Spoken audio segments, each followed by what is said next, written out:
Springfield's Talk 1041. I am Nick Reed. Welcome Tuesday and streaming online, KSGF.com. Let's see, tomorrow's Wednesday, so we will be doing the Wednesday Road Show out at Springfield Livestock. You want to come by and join us? They do have Mingles. That's the restaurant inside that we broadcast from that opens at 8 o'clock. Cash only, but they do have an ATM on site if you forget you want to draw out some cash.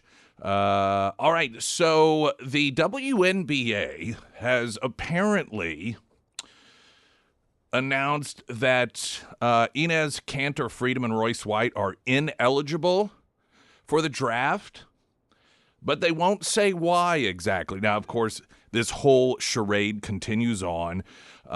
Esther Cantor Freedom, he is doing a fantastic job of illustrating the absurdity of these people on the left and this continued claim on one hand saying, hey, you get to pick your own gender. Well, until you don't, apparently. And this, of course, is the contradiction of the left who portray themselves as seeing gender as something that you get to choose. In fact, the gender you have, you've been assigned that. It's not science. That's just some assignment that you were given at birth, the thing that's on your birth certificate that has nothing to do with who you actually are. You get to decide. Well, until you don't, apparently. Because suddenly they are apparently deciding, though they're not saying, they are to some degree. The explanation that they're giving is, well, we're not going to let people turn the WNBA into some sort of joke. They're not going to mock us by trying to make some sort of point. Well, the only joke that's being made, the punchline, is the people running the WNBA. The people who want to continue to pretend as if men are no different than women, women are no different than men, and you get to pick your own gender. Because there's really two separate issues here to some degree, although they do go hand in hand. One is the left's continued insistence that there is absolutely no physical advantages that men have over women. That has been one of their arguments all along when it comes to men should not be able to compete in sports. And the other argument, of course, or in women's sports, the other argument, of course, is, well, you get to pick your own gender anyhow. And so as long as a man says that he's a woman, then that's all that matters to us. But we're learning that even that isn't true. They are proving that they themselves do not believe what it is that they say. It is a virtue signaling. And when it comes to this issue of, oh, well, we support transgender, really? How many of these transgenders are being recruited into the WNBA? How many men that identify as women have been recruited into the WNBA? How can you go on and on claiming that you support the transgender community, that the WNBA supports the transgender community, but you don't have a single one? Zero?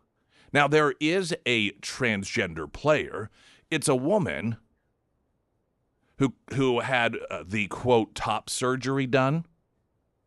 But notice it's not a man pretending to be a woman. You also notice this isn't an issue with the NBA. I mean, I'm sure that seems like it's so obvious it doesn't need to be stated. There's not a real problem with women who identify as men trying to get into the the NBA. And, of course, we all know why that is. So I'll play some of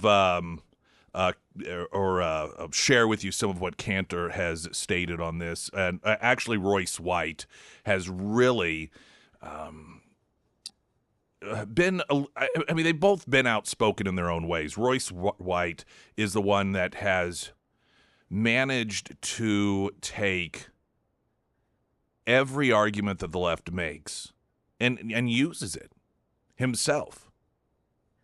And if you are going to accept that there's only one way it can be mockery, is if it's true. The things that he is saying, the hypocrisy that he is demonstrating. Coming from the WNBA. There's also, I thought, a really great piece in National Review What if factories had gotten the data center treatment? What would this country look like? This is culturally one of the big red flags with the reaction we're having to these data centers. And I've talked about this before. You've got the implications of potentially handing over to China all of our national, just control of it is our national security, our information flow, the running of water centers, electrical centers, our bank accounts, just them, they have the ability to flip a switch and shut it all off if we continue down this path of saying, nope, absolutely no data centers. But to me, there is also, it's a signal of the real cultural change in this country. Part of what made the United States so, well, the greatest country in the world, the most advanced country in the world, was the grit and can-do attitude of not just exploration in terms of land, but exploration in terms of technology and the advancements in society. And other countries' approach was, well, we can't do that because we don't know how it'll turn out. While the United States approach, the attitude, the cultural attitude, was let's just do it, and then we'll improve it once we figure out how to do it. And the response that we're seeing in the reaction to these data centers is a shift away from the let's do it and improve it. Let's be the first to get this done. Obviously, nothing out of the gate is perfect. You're always going to have problems, but then you improve on those things. You get it, the foundational component, in play, and then you're like, okay, well, this is a problem here, let's fix this. And that's where we were different. But this, nope, because data centers do this bad or that bad. Nope, absolutely not. Let's not do it. That is a mind shift culturally that has zapped away our exceptionalism. And it's especially concerning to me to see that attitude with a lot of people that at the same time really believe themselves to be, and maybe are, all about America and American industry, and we're awesome, and it's that the mindset here is a gravely unfortunate one. The Pyramid Roofing Company text line 447 KSGF. Latest news update.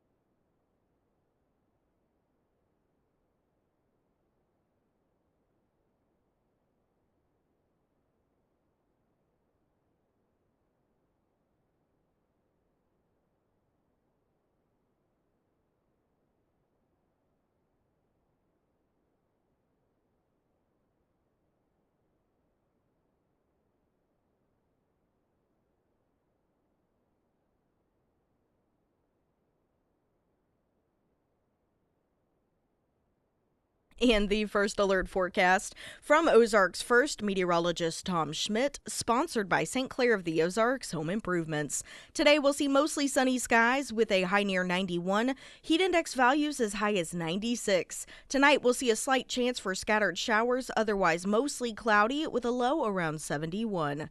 For your Wednesday, a slight chance for scattered showers throughout the day, otherwise partly sunny with a high near 91, heat index values as high as 101.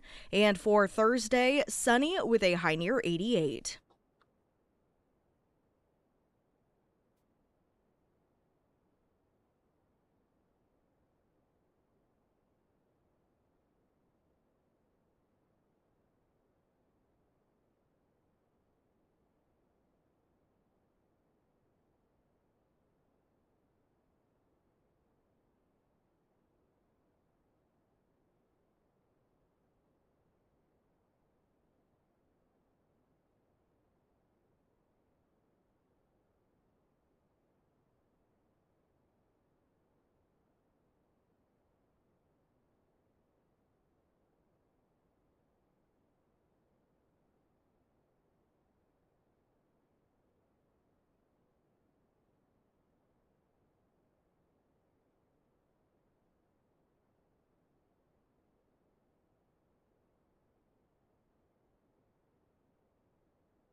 The WNBA has apparently decided Inez Cantor Freedom and Royce White are not eligible to play in their league, though they aren't saying why. You know, I can't. I know this is just maybe offensive to some people, but so much of what the WNBA does is what some might consider to be stereotypical behavior from women, and that is being upset by something but not telling the man why. Like, if you don't know, then that sort of thing. If I have to tell you not to know. Yeah, if I have to tell you, I shouldn't have to tell you. And so I shouldn't have to tell you. So here's the I mean, I was thinking yesterday how unfortunate it is that like Saturday Night Live, for example, has become so politically driven and lacking actual humor, because this stuff, you want to talk about it writing itself and the parallels between what are considered like the misogynistic guy stereotyping women, and the WNBA just continues to exhibit all of that, like the cattiness and the backbiting, and it's like Real Housewives, except for you don't have to have the housewives because it's just them, like in the WNBA, the screaming and yelling and fighting and drama. And every time that they're in the news, it isn't because of how great the season is going or anything like that. It's about this fighting that's occurring. And a lot of it's over a man. So throw that in there. They're all got a whole bunch of women fighting because of a couple men. And so now you've got these men that are like, hey, they've gone through the process that is required in order to be part of the draft, and there's only like 4 or 5 rules. It has to do with age. It has to do with, depending on age, how long you've been out of college. These are all rules that the 2 former NBA players are in compliance with. But then you have to be a woman. Well, the WNBA will not even say what that means. And so they have reportedly said, oh, no, you guys aren't eligible. Okay, why? Well, if you don't know. So they're not going to, they won't tell. See, the men are supposed to just figure this out themselves. Maybe that's what this is. Maybe this is their way of testing to see if Inez Cantor Freedom and Royce White really truly are women like they claim they are. See if they can figure this puzzle out. See, if they're men, they'll never figure it out. But if they're women, they'll know. Maybe they should suggest therapy. Yeah. They or a bottle of wine, Chardonnay in the middle of the day or mid-morning. Talk this out. Front Office Sports reported yesterday that unnamed league sources said Freedom and White were ineligible for the WNBA draft. The sources also called their declaration, quote, simply publicity stunts, this being the 2 former NBA players. Simply publicity stunts. And said the league would not give oxygen to efforts intended to mock it or demean others. This is so ridiculous, because if the truth is on the side of the WNBA, why would you not let them enter the draft? Why? Why not? I mean, this is crazy to not allow them to go through whatever the tryout process is, and if they are of a skill level that is required to be on any particular teams. And given what we're told, their whole position is men do not have any particular physical advantages over women. The left is always, there's no studies. There aren't any studies that say that, which of course there are. But the lack of a plethora of studies is because certain things you don't need studies. Like, does fire hurt if you touch it? Yeah, so you don't need a lot of studies because these are common sense. But if their position is one that they truly believe in, why would they not recruit these individuals? Let me tell you, it goes without saying, this is demonstrating the big lie of all of this. But it's also showing us that even the people who are claiming they buy this stuff, they don't buy it. They don't buy their own lie that men don't have any natural advantages over women when it comes to sports, and they don't buy their own big lie that gender is a choice. You get to choose it. No one else gets to tell you. They don't believe it. It's virtue signaling. They say they support trans rights and everything that encompasses, which includes you choose your own gender, whatever it may be. You can make up a gender. This is how much power they put into the individual to choose their own gender. You can make it up. Doesn't have to be male or female, or you can be non-existent in terms of gender, or you can be this G, or there's 48, however many different genders there are. It's no one's decision but yours. Well, until it affects them. This is the same as everything with the left. They create these worlds and these rules and these requirements that they expect everyone else to abide by. But the moment that it affects them, suddenly they show that they don't play that game. Well, they don't have to abide by those rules. They're full of crap. And the people who should be most upset at the WNBA is the transgender community. Do you not realize what they're doing here? They're telling you that they don't believe all this crap they tell you in order to use you for marketing purposes. You are a tool to them. You are a fashion symbol to them. You're like the newest purse or whatever fashion accessory exists. That's all you are. Forget the two former NBA player component to this. Why has the WNBA not recruited any men who they have decided who they will accept and approve as someone who has officially declared themselves to be a man? Where? There's that player over in France who is allowed to play. He's a guy that identifies as a woman, and he has said, I'd be glad to come over to the United States and play for the WNBA. And he demonstrates on the court he is far superior than all of the other women in the WNBA. So he's, they're Michael Jordan over there right now. Why has the WNBA not made a play for him when he has said he would come here? Sorry, she. Do you people in the trans community not get it? You are being used. You are a bumper sticker to the WNBA. Because when it really comes down to it, well, now, not in our backyard. I mean, we're not going to comply with our own belief system. What an absolute joke. Royce White's response.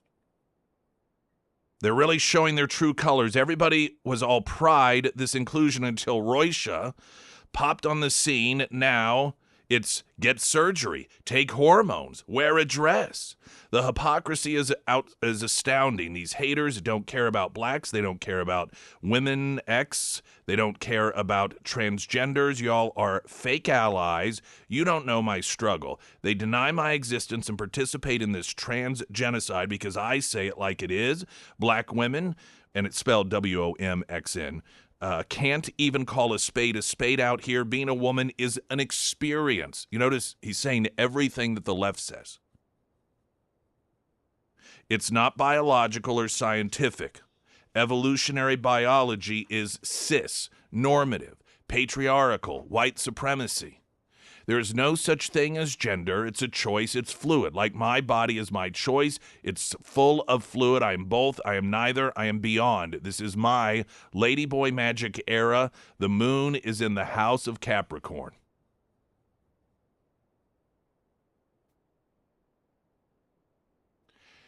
He made another point in a podcast that he did, and he's talking about the sudden how the left is moving the goalpost and declaring, well, he doesn't count because he hasn't had the surgeries.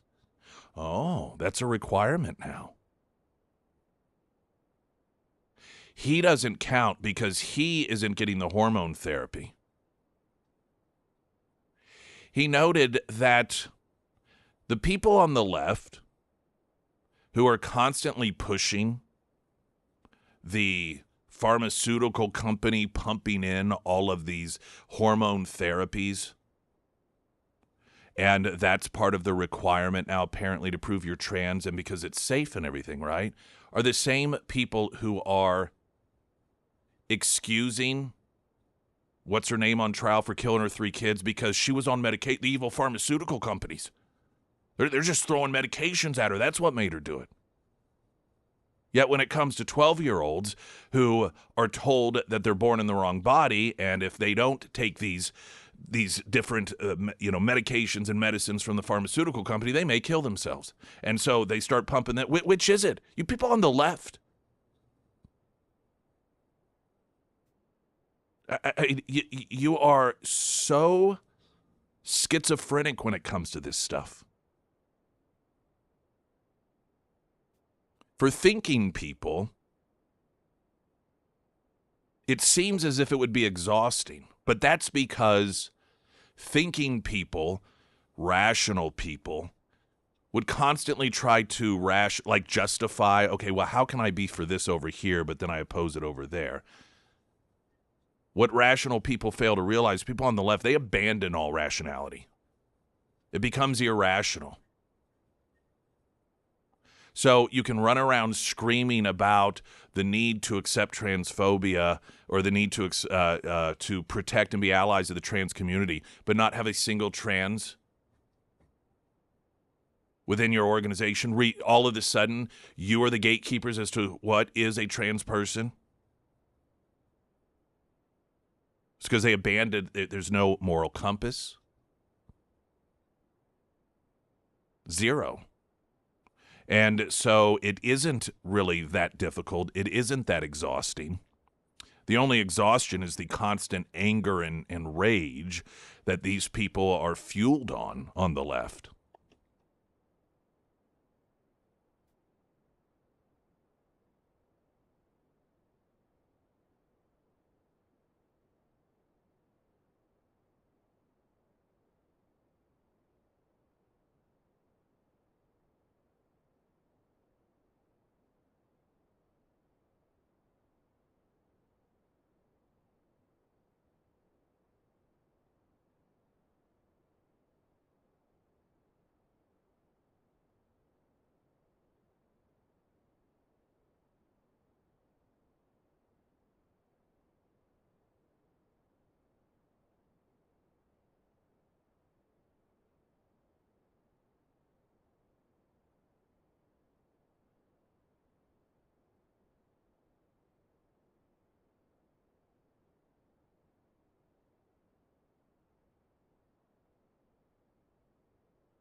Pyramid Roofing Company text line Ed saying, well, the left is consistent in being contradictory. Yes, that's true. Kenneth, are they not worried about the suicide risk for these two former NBA players? Yeah, what about that?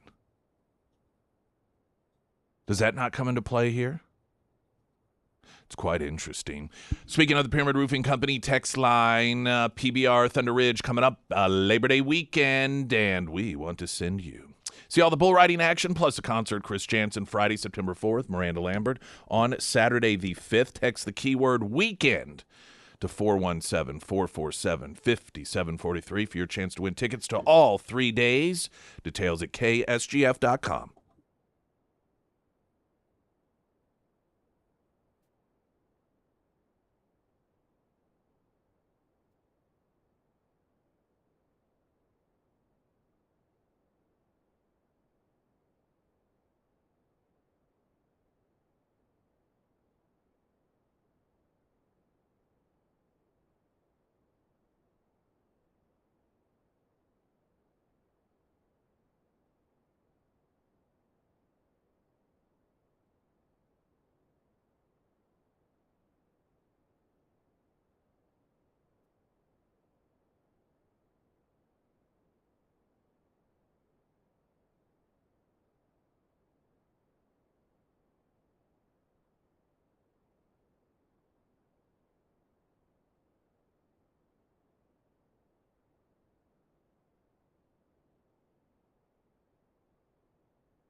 And the first alert forecast from Ozarks First meteorologist Tom Schmidt, sponsored by J&S Automotive. Today we'll see mostly sunny skies with a high near 91, heat index values as high as 96. Tonight we'll see a slight chance for scattered showers, otherwise mostly cloudy with a low around 71.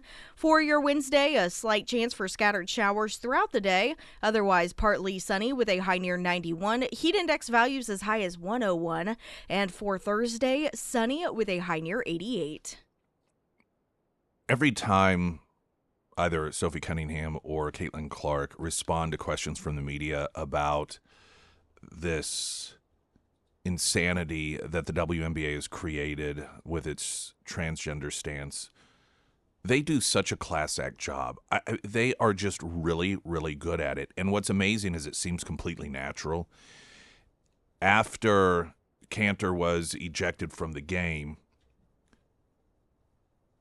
Was he the one that was ejected? I sometimes get Yes, he was. Sometimes he wore the woman shirt. That's right, woman. So Caitlin Clark said, to be honest, I didn't see it. We were talking about it the next play in our huddle, so I think that's probably a question for Chicago because it was in Chicago that it happened. They're just really great answers. And it is the difference between individuals like Caitlin Clark and Sophie Cunningham. I'm sure there are others that just don't feel the need to speak out on this, who are really there just to play the game, versus those that are these hysterical, dramatically driven women that cannot control themselves. That apparently, the entire episode that happened last week or weekend, was it Saturday, I think it was, in Chicago, was because a player didn't like the fact that he had a shirt on. She saw the shirt that said woman and then had the definition human female or something like that.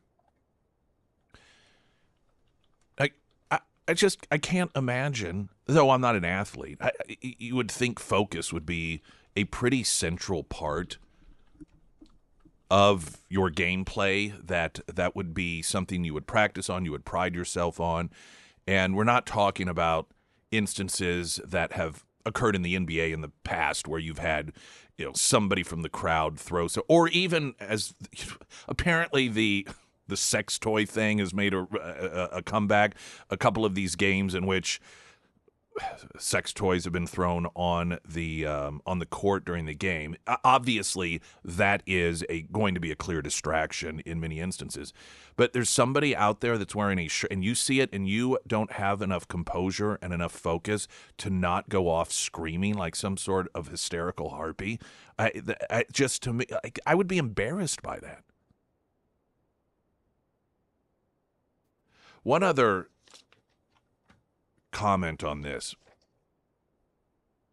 Daily Wire has a story. WNBA player makes transgender pledge after Enes Kanter freedom confrontation. This was the Chicago guard Natasha Cloud who went hysterical because of his T-shirt. She posted on Threads, "To every trans kid person, you are a part of my community and tribe. First, I think it's important to note that's how these people live. It's all about dividing and collecting. It's not about human beings and diversity. It's about, you belong in this tribe over here, you belong in that tribe over here." Anytime anyone imprisons themselves to that sort of life will never be happy, because you are always creating opposition. And it also demonstrates the sort of the antithesis to diversity of hey, we're all different, but we're still humans. When you start saying, but you have to be over here, and you're in this tribe over here, and you're in that, what is the purpose of dividing people that way? She went on to say, "You belong, you're loved, you're seen, you're perfect as you are, and you always will be protected by me." This is a common cliche that you hear oftentimes from people on the left. You're perfect as you are. then why is it that you encourage them to get surgeries? Why is it you encourage them to have chemicals pumped into their body to change who they are? Not to mention, what sort of message does that send? You're perfect who you are. I love you the way you are, but you need to change these things about you. And to publicly declare it, think about that for a moment. Let's say you're out with a couple. Maybe you got a gal pal and she's got a new boyfriend. And you're at dinner and you're just talking about whatever, and he's, he just seems so, he's like, yes, I'm smitten with her, love her, she's perfect the way that she is. Although, I do think she needs a boob job. She could get a little shaved off her nose, but she's perfect the way she is, really? Because it sounds a little bit like you're following it up with, oh, but you need to change. Like pretty much every bit of insanity from the left, they contradict themselves, telling people you're perfect the way you are, but then encouraging them to go through oftentimes hundreds of thousands of dollars worth of surgeries and medicines and doctor's appointments in order to change who they are.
Before I share this piece, I think it's a good thinker. The what if. A text message from the Pyramid Roofing Company text line. Oh, wait. All right. It reads as follows. From the app. Many seniors are so tired of dealing with online banking, financial transactions with no humans, updates on their iPhones, allowing access to locations that lead to ads, videos, medical appointments, ordering online at drive-thrus. The list is endless. These frustrations have led to a distrust of data center expansion. Seniors have lost their confidence in watching cable TV, streaming, handling scams when contacted by text or email, and grandchildren who only text. Someone needs to do a better job with helping our seniors understand how to better navigate the technology world or technological world, or they will never convince them of the need for data centers in their backyard. Now, I think that there is, the reason I wanted to read this is it brought to mind this thought I have of people maybe misunderstanding the whole data center thing and what it is and what it does. Not that this person does. It's just made me think of this. It seems as if some people view a data center almost like a new business that thinks, oh, if we let's go to this particular area and then start selling our goods. Let's go to a particular area and change the landscape because we are going to be offering up something that isn't there. It's there, that the landscape is going to change in terms of its good or service because of its existence. Like strip joints. You live in a community where there are no strip joints, and suddenly strip joints, they want to come in, and you're like, well, wait a minute. This is a new offering here. We don't know if we want this. Data centers are popping up because there is a supply and demand issue, if you will, to some degree. There is a demand. You and me, whether we want to admit it, and we may not even be deliberately doing so. You could be someone that does everything that you can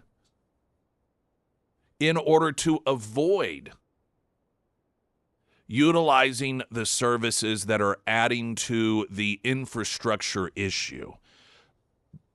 But it's the system that you are using. And so, you're like, well, I don't do anything different than I did 10 years ago. If 10 years ago you just downloaded a video, the quality of video, the speed of video, that delivery system itself uses it enhanced capacity. It requires enhanced capacity. So you may not be doing anything different. You may be like, well, I'm not one of these people that are doing online gaming and downloading movie after movie after movie. You could be doing the same thing that you were doing just a couple of years ago, but just because of the quality of it and your provider, you are adding additional usage to the current system. It is similar to a community that, for whatever reason, increasingly is using any sort of utility, electricity or water, and so it's like, oh, we need to drill some new water wells. We need to expand on our electrical infrastructure.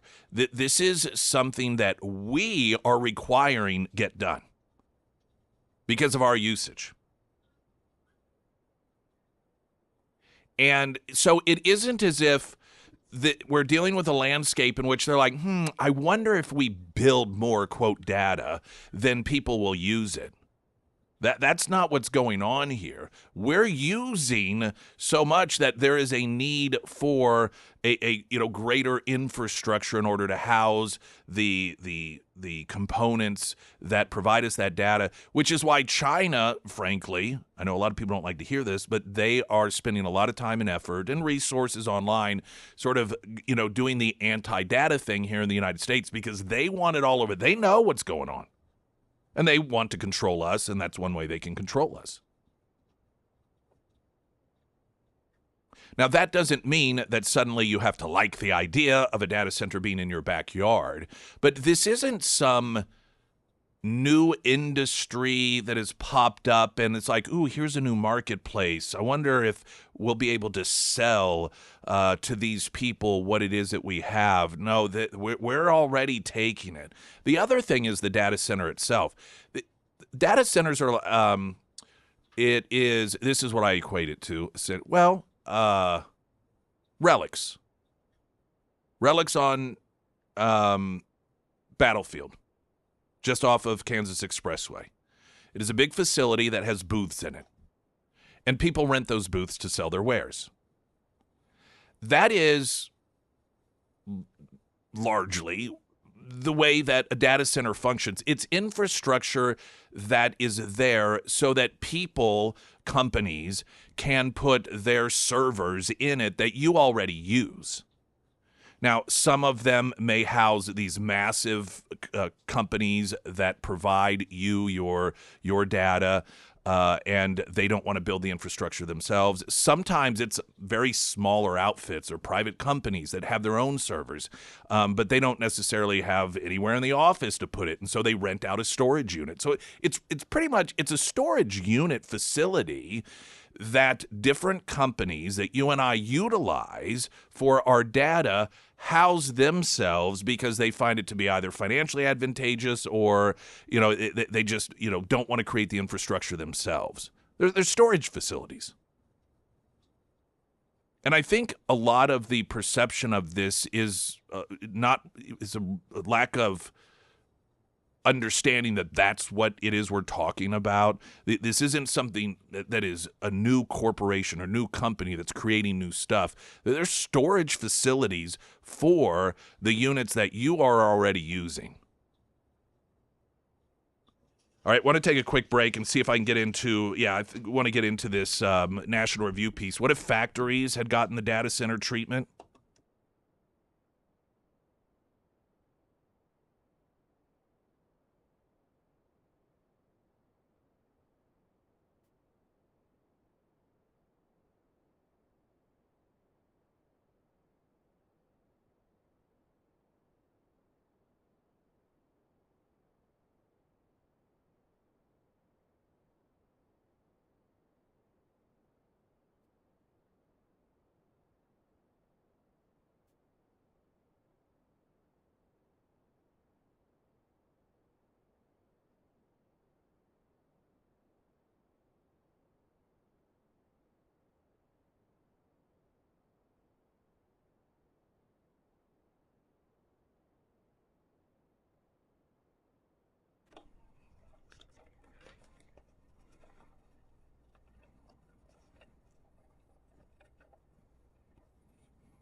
Sarah Myers, everyone. Thank you. The Pyramid Roofing Company. If it's been a while since you've had a checkup on your roof, or maybe you've never had one before, now is a good time to schedule one, and the Pyramid team can help you out with that. They offer free roof inspections for both residential and commercial buildings, and they work with you through that insurance process. Plus, they offer a discount for our military and first responders on new roof installs. So if it is time to schedule that free roof inspection, just make sure to reach out to Josh, schedule that appointment today. And of course, you can find all of the contact information for the Pyramid Roofing Company under the Sarah's Endorsements tab at ksgf.com. Rich Lowry, National Review. What if factories had gotten the data center treatment? When American manufacturing was truly into its own in the early 20th century, workers sometimes labored 12-hour days, 7 days a week, risked life and limb working near dangerous machinery, while factories blackened the skies of American cities and poisoned waterways. Yet some of the same people who insist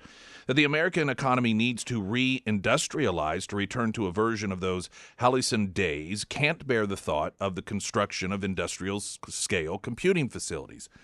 Excuse me. They complain the data centers are unsightly, use lots of energy and water, but what do they think major factories are like?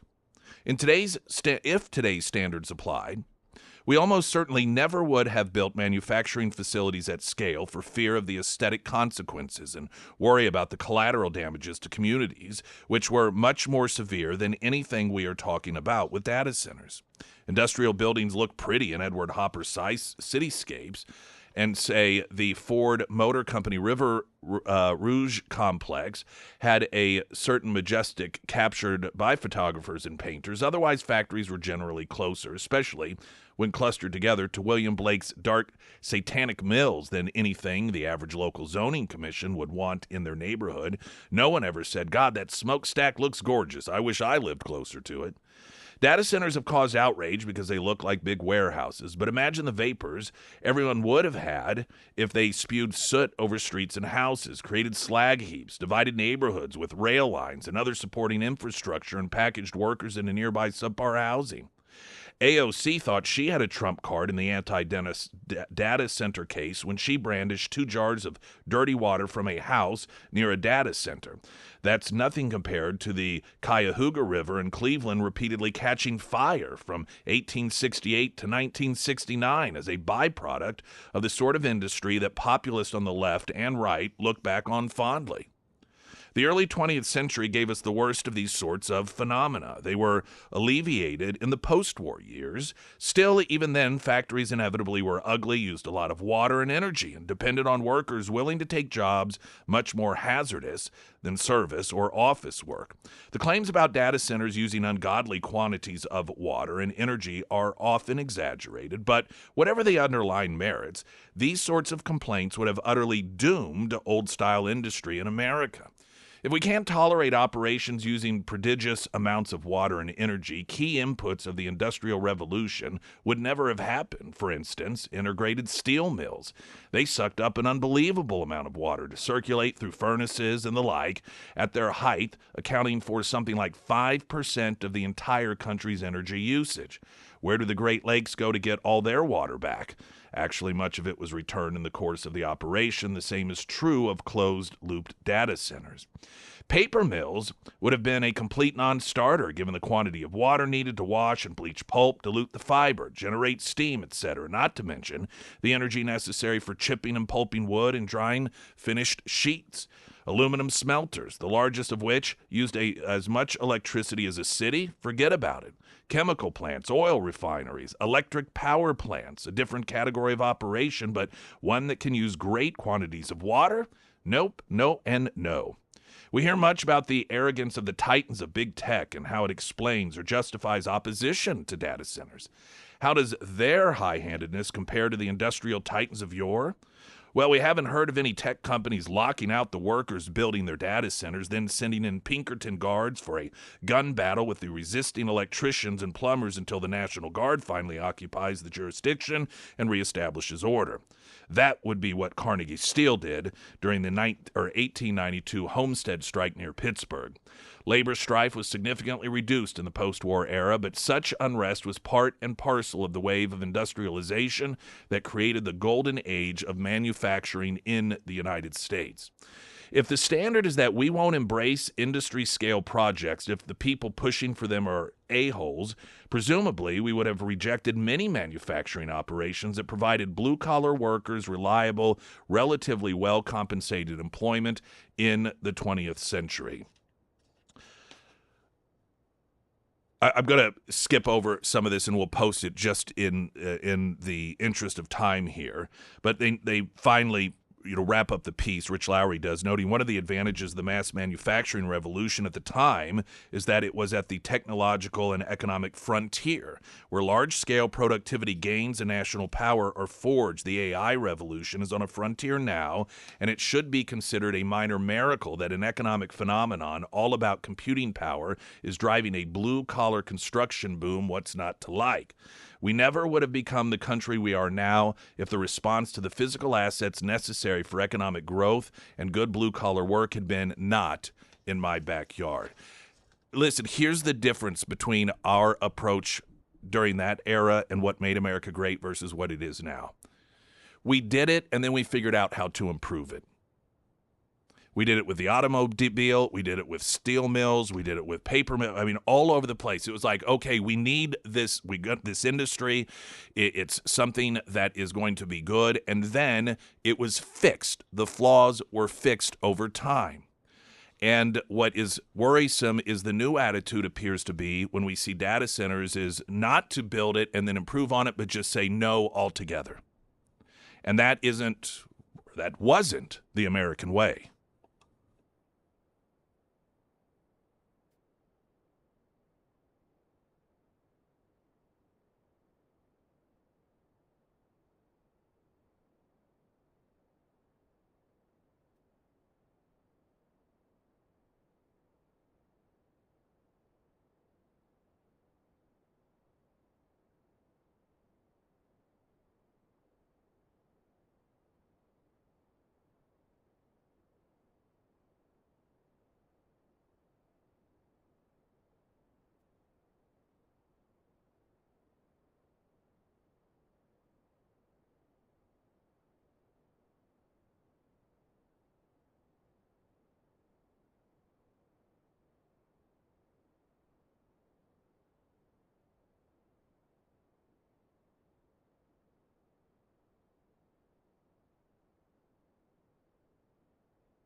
Springfield's Talk 1041, and good morning. Hour number 2. My name is Nick Reed, and welcome to the show. KSGF.com. You can get details on our PBR Thunder Ridge giveaway, which is actually pretty simple. I'll tell you exactly what you need to do. So, Labor Day weekend. They've got a 3-day event, bull riding, Chris Jansen concert on Friday, September 4th, and Miranda Lambert on Saturday, September 5th. We've got tickets to give away thanks to their incredible generosity, and the tickets cover all 3 days, so it's tons of fun. If you want to win a pair, text the word weekend to the Pyramid Roofing Company text line 447 KSGF, and that will be your entry. That keyword is good for today. We will have a different keyword tomorrow. When do winners get contacted? I will probably contact them on Monday. Okay, So all be right. on the So, lookout. be on the lookout. And what I'll do is I will text you from the Pyramid Roofing Company text line. So that's how you'll know. Very Yes. good. All right, so you've got a chance to win every day. Good luck. The keyword is weekend. 417-447-KSGF. Brookline Door Works, locally owned for decades, over 42 years serving the Ozarks. And they are not only residential, of course, that's where I come from in terms of Brookline Door Works, but of course, they do commercial as well. And not just your commercial garage doors or your big bay doors, but also security gates. I know that's something we have here, and it really sucks when you're ready to go home at the end of the day and the gate does not open. It's not so bad when you can't get into it necessarily, like, I guess I'll go home.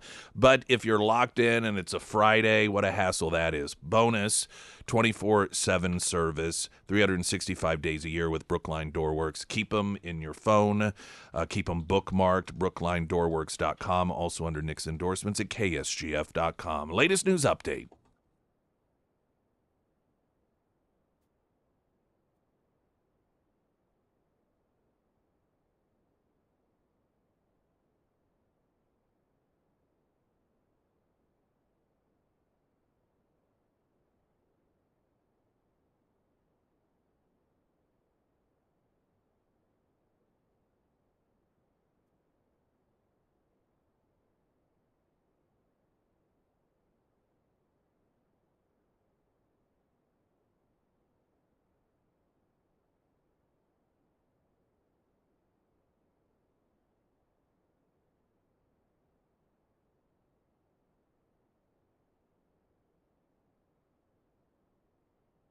And the first alert forecast from Ozarks First meteorologist Tom Schmidt, sponsored by St. Clair of the Ozarks Home Improvements. Today we'll see mostly sunny skies with a high near 91 and heat index values as high as 96.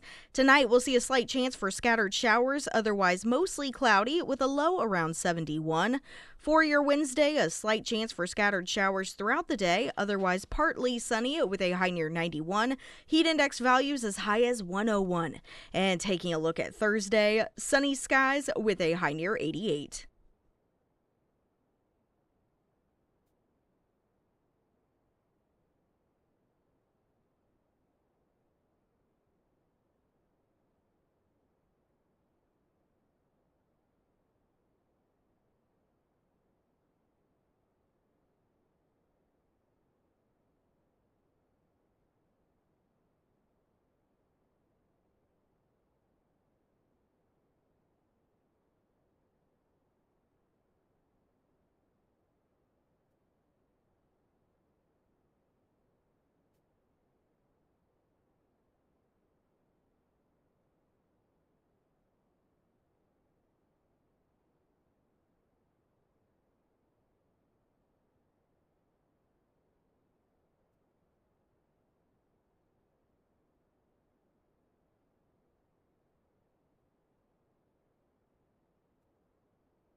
Streaming live, KSGF.com. Coming up November, Amendment 3. We just, Vitae Foundation, Riley Gaines, at that event on Friday, talked about the importance of the movement, and really focused a lot on the culture and hearts and minds. And while there is clearly importance of law reflecting culture and values, that really getting people to understand and to culturally get people in a position where they understand and respect life is such an important thing. And someone we've talked with before, Dr. Wes Scroggins, he joins us, Executive Director of Abolish Abortion Missouri, and it's great to have you here. It's good to see you again. Yeah, you too. I don't even know, I know we've over the phone, right, talked on numerous occasions. Have you been in studio before? It's been a long time. Okay, all yes, right. I have, but yeah, long time. I forget. Nice All to right. be back in here. This is, on one hand, there's a conflict of debate within the pro-life world, which I always try to see a positive in it and think there are some people in this country that fight over at what point you should be able to kill children, not save them. And so I feel much better that I'm in the camp in which you don't like disagreement, you don't like conflict, or I don't. It'd be nice if everyone saw things the same way, but at least we're all arguing through the perspective of saving lives here, and so that's a positive. So if you would talk a bit about the upcoming Amendment 3, which will be on the ballot in November, and your perspective on it. Okay. I know it's pretty open, but I'm just going to let you run with it. Be glad to. Yeah, Amendment 3, we will see on the ballot in November, and the intent of Amendment 3 is to repeal the current Amendment 3 that was passed and placed into the Constitution back in 2024. It's now Article 1, Section 36 of the state Constitution. So the purpose of this is to repeal that and replace it with this new Amendment 3. We, as Abolish Abortion Missouri, we are opposed to the Amendment 3, the new Amendment 3, simply because it's got numerous exceptions in it for killing babies, those conceived through rape and incest, those with fetal anomaly, and for fetal anomaly, it's all the way up to the point of birth. And then, subsection 3 of the amendment, Nick, allows the legislature to regulate the provision of abortion. And so that, and also taxpayer funding in Section 5 of the legislation. There will be taxpayer funding for abortions, the killing of those babies conceived through rape and incest, and in cases of medical emergency. And so we don't believe in exceptions, the intentional killing of children. We don't believe that there are any exceptions for that whatsoever. And so we are opposed to Amendment 3 because of those. Right. Yeah. So let me throw out the big one, and like how you respond to this, because I'm able to comprehend the perspective of each side. Doesn't necessarily mean that I'm not assigning my adherence to one or the other. But some debates I'm like, well, I see what they're saying here. And so what do you say to someone who's like, I agree 100% pro-life all the way, but man, if I vote, if this doesn't go through, then in its current form there will still be babies that are allowed to be killed and that will be killed, which that is a horrible, awful thing. But if this doesn't go through, then there's going to be even a lot more than that. And so, that argument is saving whatever, 90% is better than 100%. And that's a tough, I think, if somebody has that in their mind, that's kind of a tough thing to unlatch, to unstick. So what's your approach with those folks? Yes, well, and the argument is that this will save 98 to 99% of babies. Which is speculation. I mean, yeah, well, don't really know for sure. They're basing that on the fact that approximately 1% are conceived through rape and incest or will have a fetal anomaly. And so the response to that is first of all, Amendment 3 is not going to save any babies. All right, they are incorrect when they argue that it's going to stop abortions. Amendment 3 does not ban abortion. All right, and that's hopefully. I mean, I hope that listeners will really key in on that and understand that. Uh, Amendment 3 does what the trigger law did that went into effect back in 2022 when Roe was reversed. It basically shuts down abortion clinics in the state. But we've got the numbers, and I've got them right here in front of me, that show that in the years 2023 and 2024, under the trigger law, when there were no abortion clinics in the state, we were still killing 12, 13, 14,000 children. And the reason is because we never banned abortion. We just shut down the clinics. So a lot of people, and they're like, well, how are there abortions without the clinics? And that is because there is a transition from the brick and mortar surgical, clinics, surgical abortions to chemical pill abortions. And statistics show that approximately 70%, I think by the time 26 is over, or this year's over, we'll see the number actually above 70. But as of 2025, approximately 70% of all abortions in the nation are now chemical. And so the brick and mortar abortion clinic is becoming obsolete. It's becoming a thing of the past. And the abortion industry is transitioning online, telehealth abortion, as it's being called. And so when you shut down the clinics, all you motivate women to do if they really want to kill the baby is just to simply order the pills online, which can be done in about a minute and a half to 2 minutes. And they just have the pills shipped to their home, and they do what is called a self-managed abortion or a do-it-yourself abortion at home. And Which is extremely dangerous. it's extremely dangerous, but Suddenly the woman's legal. health is a little less relevant to the pro-abortion people when it comes to that form of abortion, or any form for that matter. Exactly. But those abortions remain legal, even if Amendment 3 passes. And so the other option that women have if they want to kill the child is to simply travel a few minutes across the state line on both sides of the state to Illinois, Granite City, Illinois, or across the state line to Pittsburgh, Kansas, or Overland Park, Kansas City, Kansas.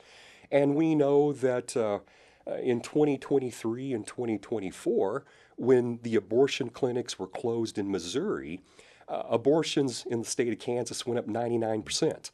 Abortions in the state of Illinois went up 68%. And that is because all we did was motivate women. If they didn't want to order the pills online, do it yourself at home, they just simply drove the few minutes that it takes to go across the state line and kill the child there.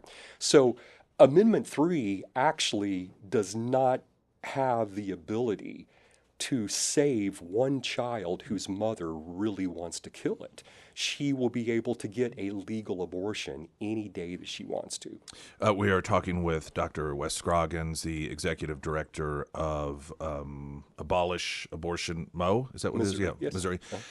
So I want to take a break, and then I'm thinking that their listeners are like, well, how do you stop that anyhow, right? I mean, how is it that you can prevent somebody receiving that in the mail, or in terms of the chemical abortion pill, or traveling to Kansas or some other state, and what mechanisms can prevent that anyhow? So we can talk about that next. Sure. All right, quick break and more. And if you have any questions, you can text them in. May not get to all of them, may not get to any of them. Just sort of depends. 447 KSGF. I'm Nick Reed.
Streaming live, KSGF.com on the ballot. You've got Amendment 3 in November.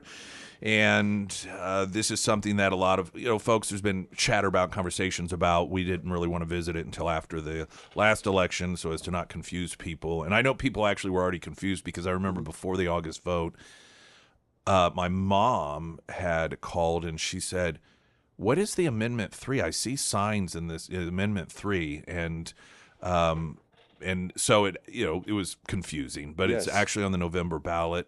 Did you have, incidentally, any thoughts about the decision to have it on the November ballot as opposed to the August ballot? The governor, from Yeah. what I understand, that's the governor's decision. That was my understanding, too. As to which ballot, and for some reason, I don't know why the governor Yeah. decided to put this one on the November ballot. Maybe, I'm guessing, the thought was that it had a better chance of passing because our governor is in support of Amendment 3. All right, so the November ballot, this is this amendment is being seen by a lot of people as, okay, it's undoing what was done before. That amendment that passed in Missouri that essentially made us the abortion haven, for any reason you want, and even gave protection to people who botched abortions from being sued and so forth, that it was going to undo that. Your position and with Abolish Abortion Missouri is that it's really not going to stop abortions from happening. Right. And you noted that even during the period of time in which these abortions weren't allowed in Missouri, that you still had people taking the abortion pills, and then you had Kansas, for example, saw a spike in abortions because Sure. Missouri moms were going over there. So how do you stop that? Okay. Well, the way that you do it is that you criminalize the act of killing the child.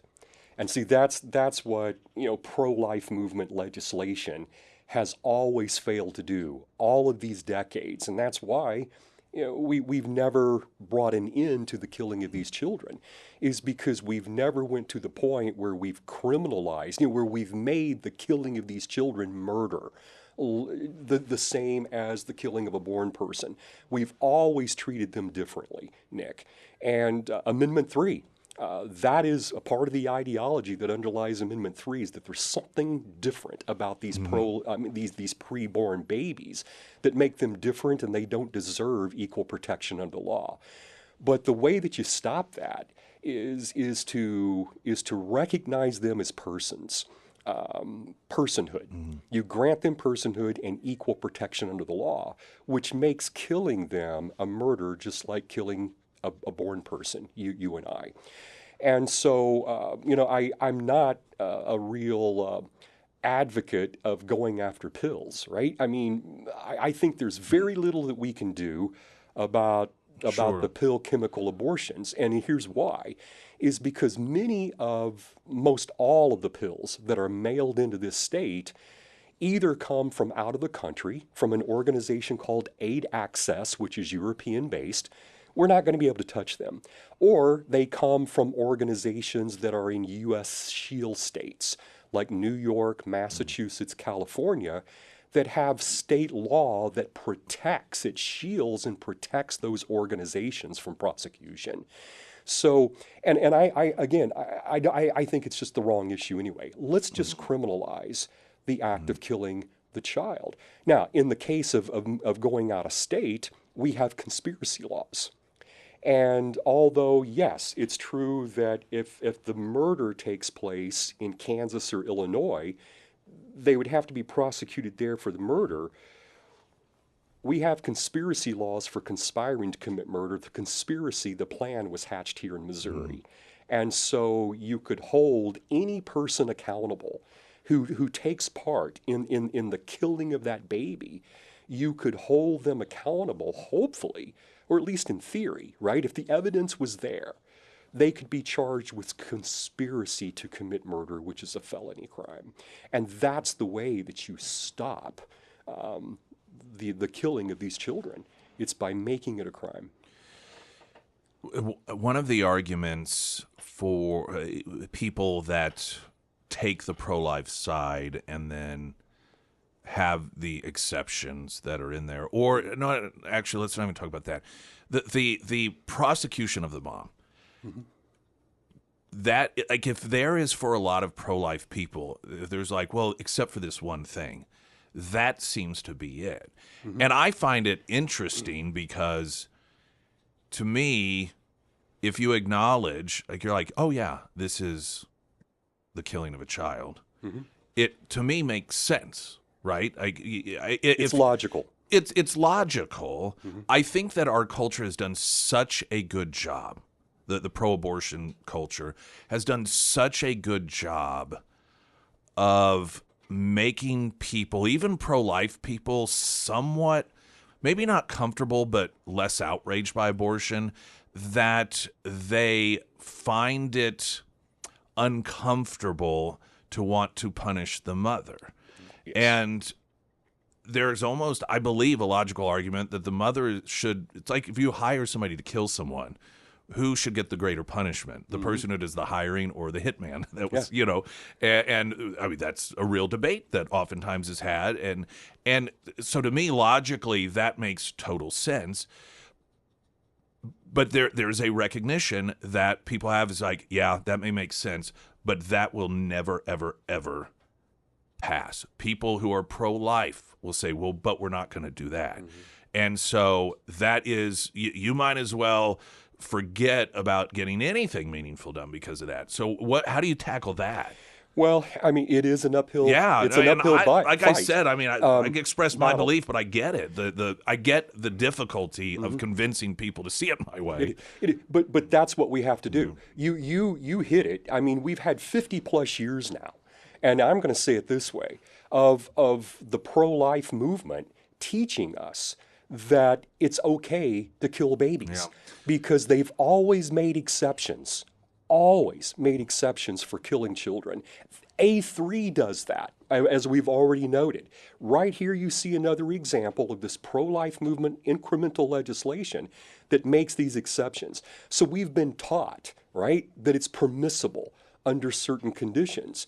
So it's an uphill battle to change the minds of people that the logical conclusion, if you believe that they're persons, you believe in equal justice and equal protection under the law, the logical conclusion is that killing them is murder, all right? But it's the right thing to do, Nick. Yeah. It's the righteous thing to do. I think one of the challenges is, I go back to how we've conditioned people to think that, well, it's just a choice. And there are a lot of women out there who may even be pro-life or pro-life today that they got abortions, and they're like, oh, wait a minute. What? and it's that mindset that's such a difficult thing to get people to, I mean, clearly it wouldn't be retroactive. Right. Because you have to like put people on, okay, listen, this is the way that it is now. We have not been respecting this category of life, just like in this country when it came to slavery and the killing of slaves. And it was like, well, that's their property. They can do what they want to with it. And a lot of people, they had been conditioned to believe that. They didn't see slaves as human. Right. A lot of people have been conditioned to think, well, that's not really a living thing. And so it's almost like somebody that these are brainwashed people. A lot of these, now some people acknowledge, oh, I know it's killing a child. Yeah. They acknowledge that. But you have a segment of the population, particularly young women, that have been coaxed proactively into not understanding that and not believing that. And I think the emotional challenge is when there is the logical talk about, no, that's murder, and so the person, including the mother, should be treated as such, is the mother who was conditioned to not see it that way suddenly like, well, wait a minute, but that's not, I didn't, you know what I mean? Yeah, that's right. Not how I'm not a murderer. I didn't realize that's what I was doing. That's not what I was told. It's a hard, they've done a very, very good job of devaluing human life. 50 years plus years of that. But see, that's tough. That's why we need personhood and equal protection legislation for the preborn, because the law is a teacher. right? That the law teaches us what is right and what is wrong, what is permissible and what is not. And so we need, right, these pieces of legislation to slowly begin to change how people think about the preborn. That's exactly what we need to do. A3, does Yeah. the opposite. A3 continues, right, to teach us that there's something different about the preborn, and under certain conditions, certain situations, it's okay to take human life. That's the message it sends. Well, and I appreciate you indulging me as I know that there are certain areas you want to hit, and we'll get to them coming up here. But I don't. There's just some of these things come into my mind as the root of why it is that pro-life people can end up completely on separate pages about something that is seemingly so black and white to so many, it's just because like it's just life and death. We're talking about life and death, so it should be pretty straightforward unless it's a self-defense situation. And understanding, I sometimes fail to appreciate, not you necessarily, but as a society, how successful the left has been on devaluing human life or sort of categorizing the value to some degree. Wes, we'll do traffic and continue on here. Wes Scroggins talking about this because it will be on the ballot coming up, that Amendment 3 in November. Abolish Abortion Missouri, incidentally, there is information, including some podcast conversations about all of this at abolishabortionmo.org. More coming up. I'm Nick Reed.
And the first alert forecast from Ozarks' first meteorologist, Tom Schmidt, sponsored by J&S Automotive. Today we'll see mostly sunny skies with a high near 91, heat index values as high as 96.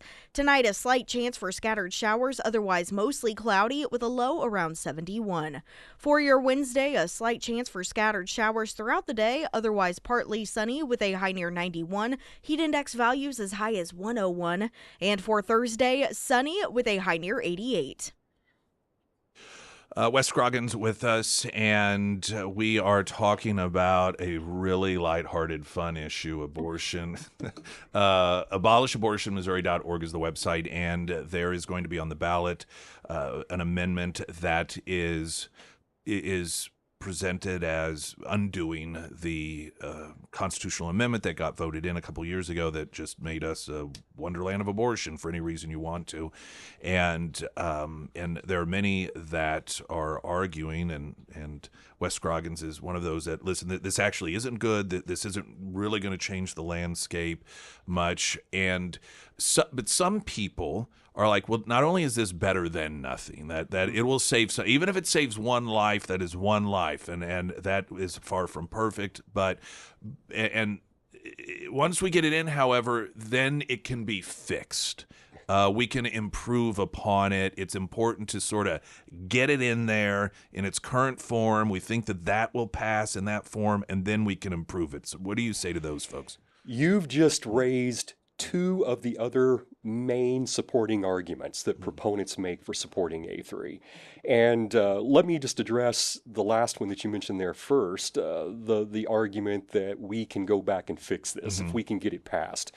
The truth of the matter is they can't go back and fix it, all right? The exceptions will be in the Constitution. The legislature cannot change the Constitution. In order to get those exceptions out, we will have to go through this process all over again of getting, something on the ballot, and it will have to go to a vote of the people. All right. Now, Nick, I'm looking at House Joint Resolution 73 right here. It's right here in front of me, the text. And in Section 3, here's the other reason they can't fix it. Section 3 says the General Assembly may enact laws that regulate the provision of abortions. All right? Notice what it doesn't say. It doesn't say that the General Assembly may regulate abortion. It says they may regulate the provision of abortion. So not only can they not touch the exceptions, it's off limits to them. According to the amendment itself, the only authority it's giving to the legislature is the ability to regulate the provision, meaning they can't restrict it in any way. When you make provision for something, you're providing for it, you're supplying it. And the section goes on, I think, to define what provision means. And so it talks about regulating clinic standards and making sure that doctors are licensed and all of that. The only thing that this gives the legislature the authority to do is to regulate how these children will be killed. They can't go back and fix it. The other argument that you raised there is the best that we have argument. And maybe, that could be. First of all, we've never seen poll numbers. They argue, the supporters claim that they've got poll numbers. We've never seen them. We don't know for sure. I don't know for sure that the numbers really actually exist, or what they say, what the numbers communicate. But let's just say that this is the best that we have. It's still wrong. It's still wrong. The truth is that there are absolutes, right? And I'm a Christian man. I look at this from a biblical perspective. God has said, "Thou shalt not kill babies." All right, He's told you don't murder your children. Thou shalt not kill. That's absolute. The new Amendment 3 rejects. This is a part of its ideology. It rejects the concept of absolute right and wrong, absolute truth. It's basically operating on a utilitarian worldview.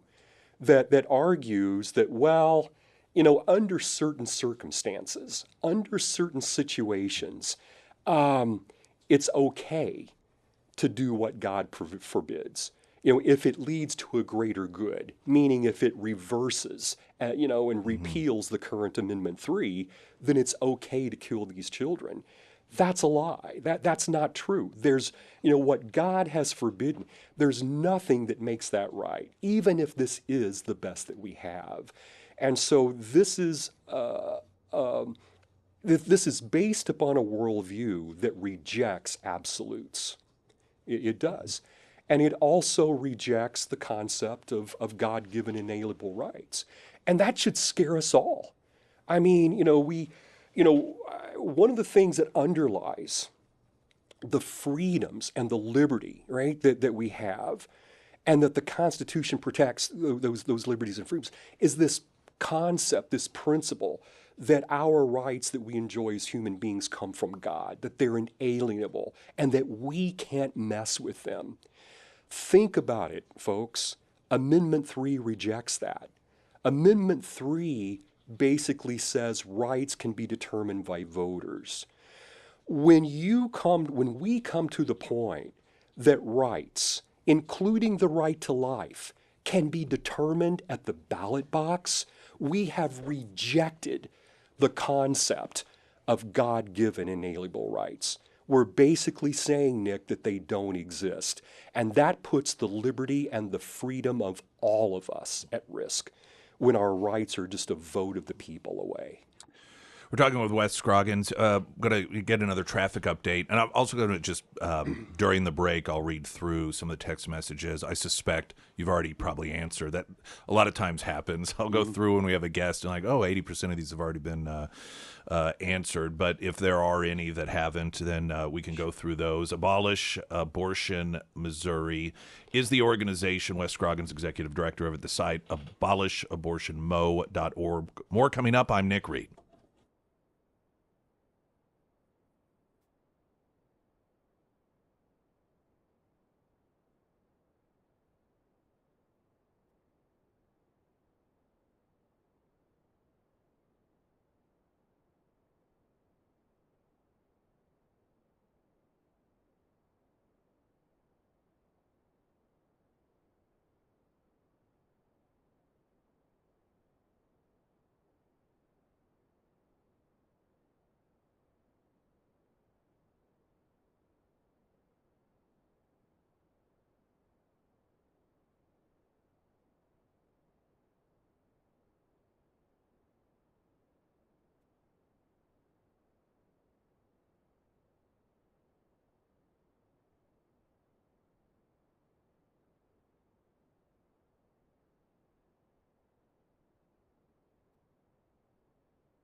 Springfield's Talk 1041. I'm Nick Reed. Reminder, I want a great homeloan.com. All of your home loan needs. The Carrickers and their team, Alex Carricker, Anthony Carricker.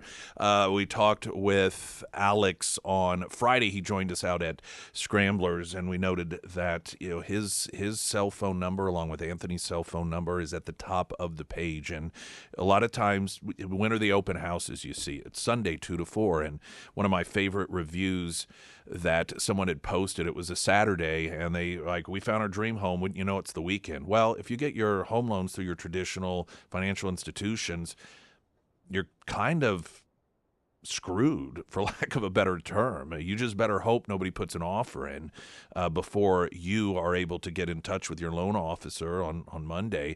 But this person said they went to iwantagreathomeloan.com. Alex Carricker's cell phone number was there, and they had a pre-approval letter before they even hit that open house, and they're in that home today. That's the level of service you get with the Carrickers, their team at iwantagreathomeloan.com.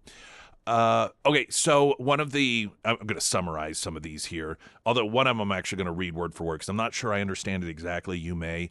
As we're talking with Wes Scroggins, the executive director of Abolish Abortion Missouri.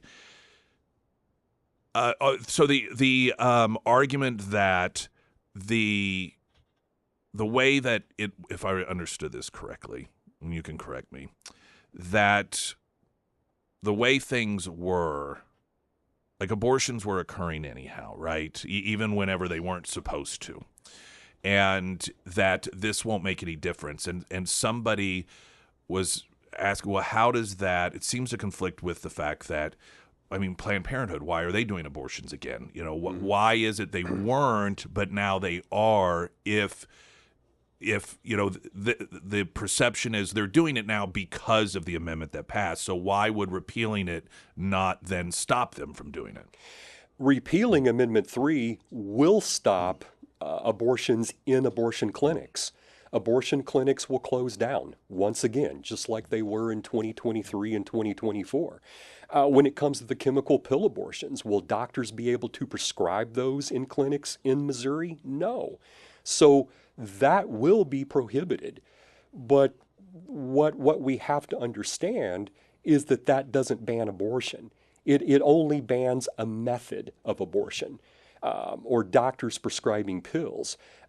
It bans the surgical abortions, which are really becoming a thing of the past anyway. We've been transitioning from the surgical to the chemical abortions for a number of years. I noticed they're calling it procedural abortion. Have you noticed that? The chemical? Well, no, or even the surgical. Yeah, the surgical. I don't know why that is. Maybe it sounds less invasive or something. Yeah, I don't. I don't. Because they started doing them at the Planned Parenthood here. Yeah. The chemical, then the procedural, and somebody's like, "What does that mean?" I was like, yeah, well, they're not doing surgical abortions here in Springfield. It's just the pill abortions. Well, no, they started last week. Oh, There was an really? article that they Surgicals as started. well? They called it procedural. They said Oh, they've okay. added up through 12 weeks. Okay, yeah, and so but those are really again becoming a thing of the past. But I guess to answer the question is that the reason those will stop, but abortion will still be legal because women will still be able to obtain a legal abortion if they choose to do so, and that is through the self-managed abortions, do-it-yourself, will still be legal. Missouri law does not hold a woman accountable for her participation in killing her own child. So that's how, even under the trigger law, we continue to kill children legally in the state of Missouri. We've never banned abortion in Missouri, and Amendment 3 will not ban abortion in Missouri. So that's how it happens. I want to read this one word for word because I don't know that I necessarily understand it, but I think you will because it's referencing some terminology that you referenced earlier. It said, since the ballot language of former Amendment 3 was so blatantly biased, not even mentioning that it allows minors to abort and or pretend to change their gender without parental notice, does that mean the new Amendment 3 doesn't need to mention its provision to allow abortion in cases of rape and incest that require no proof? Does the question make sense? Because I don't know that it does to me. Okay, so are they asking if we need Amendment 3 in order to stop the gender transitioning, or to reverse the parental consent? The no parental consent, is that what they're asking? See, that's what I'm not really sure. Okay. It seems to be articulately written. I just may not be comprehending. If that's what they're asking, I can address that. Okay. All right, and the answer is we don't need Amendment 3, this new Amendment 3, in order to prohibit transgender surgeries or the need for a minor to obtain parental consent. All right, here's why. It was January 13th of this year, January 13th, 2026, the Missouri State Supreme Court upheld the SAFE Act as constitutional. Even though Amendment 3 is in the Constitution, they upheld the constitutionality of the SAFE Act, which prohibits surgeries, transitioning surgeries on minors.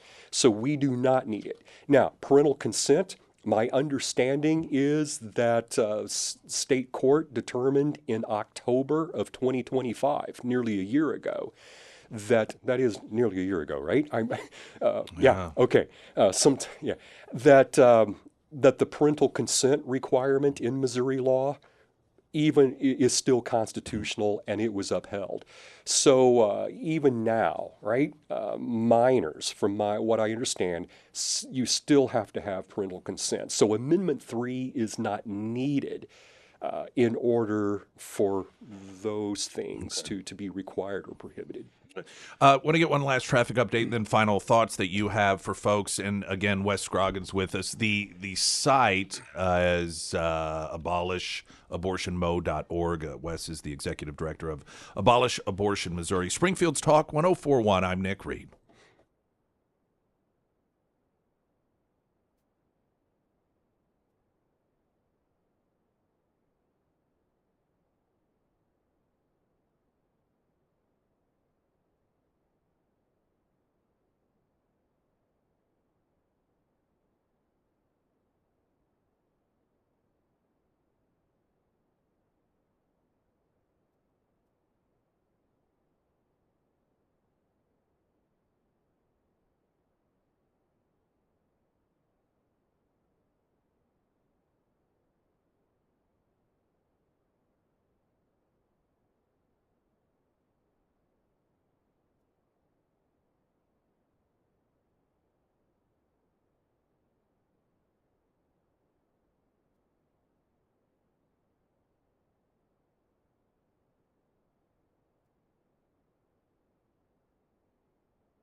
Want to thank in studio with us as he gives a final thoughts. Wes Scroggin, executive director of Abolish Abortion Missouri, and this issue is going to be on the ballot in November for you folks. So I know that we'll have obviously those who are supportive of Amendment 3 on at some point, and then I know as we get closer to November, we'll have you or others that have your perspective on as well. So final thoughts for folks today.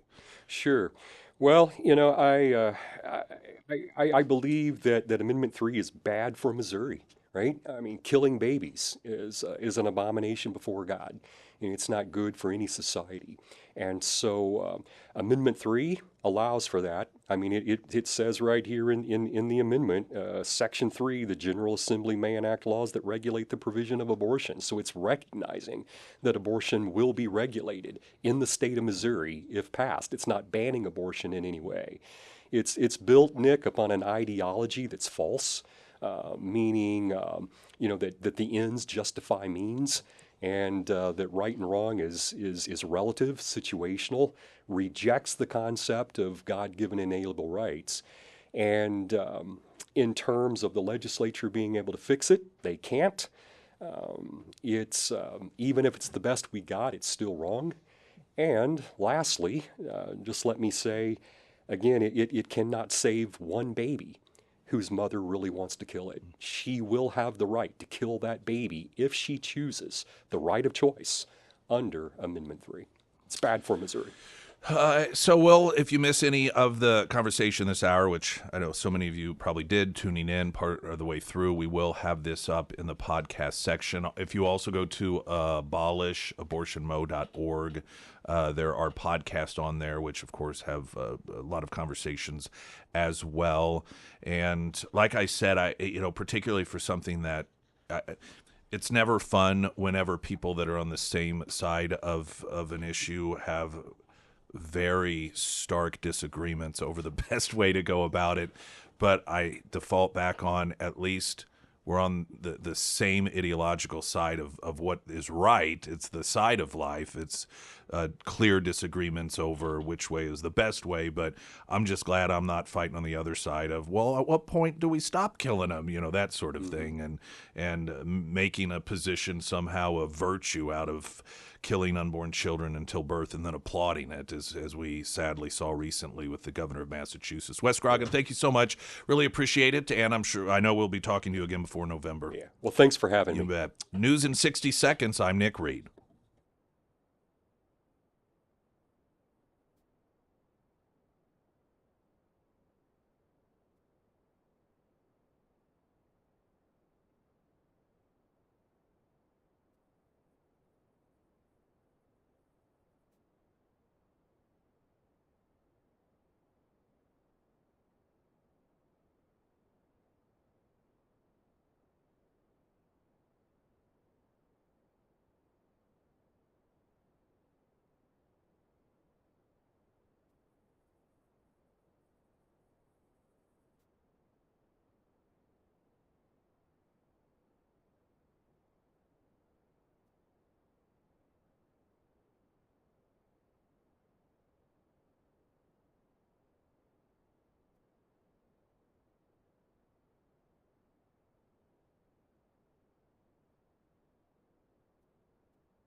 Springfield's Talk 1041. Hello, welcome everyone. My name is Nick Reed.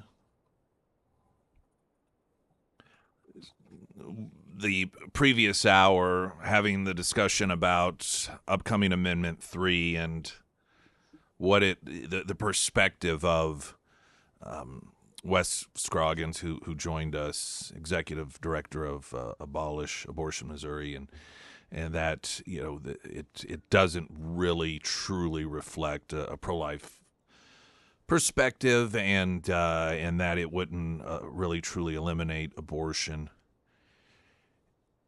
And it's so crazy that there are those of us that are debating over the issue of how best to save innocent lives, how to best be humanitarians and save the vulnerable, to protect those who cannot protect themselves. And the other side, just a few decades ago, the Democrat Party,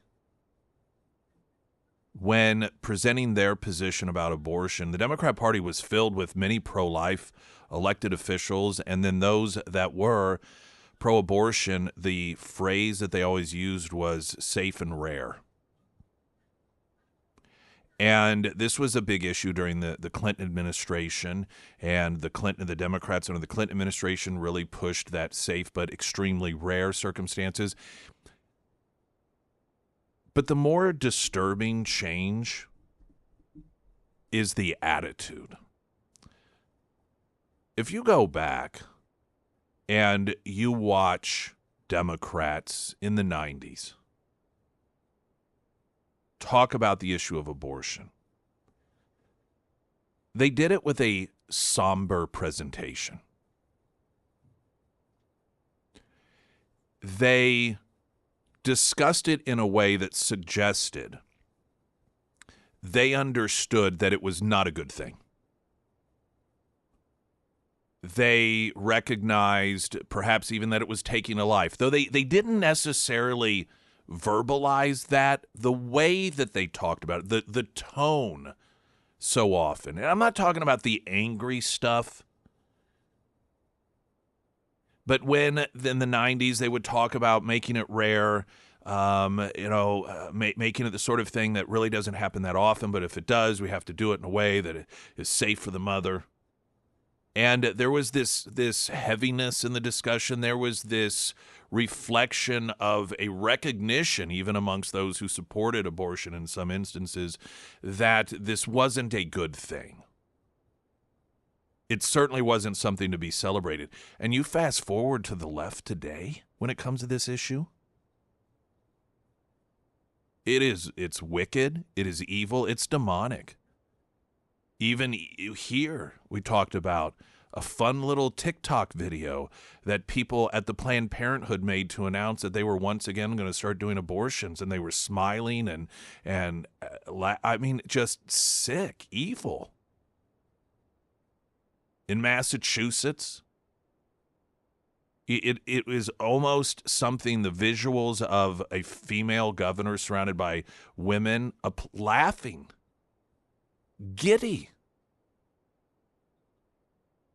over signing a law that allows for the killing of unborn children up to the moment of birth. Not somber. Not a reflection of what they claim they believe in. Oh, that only happens in these horrific circumstances, which are so horrible that the mother's going to die and this is a difficult decision. They didn't portray that. They were acting as if they just won the lottery.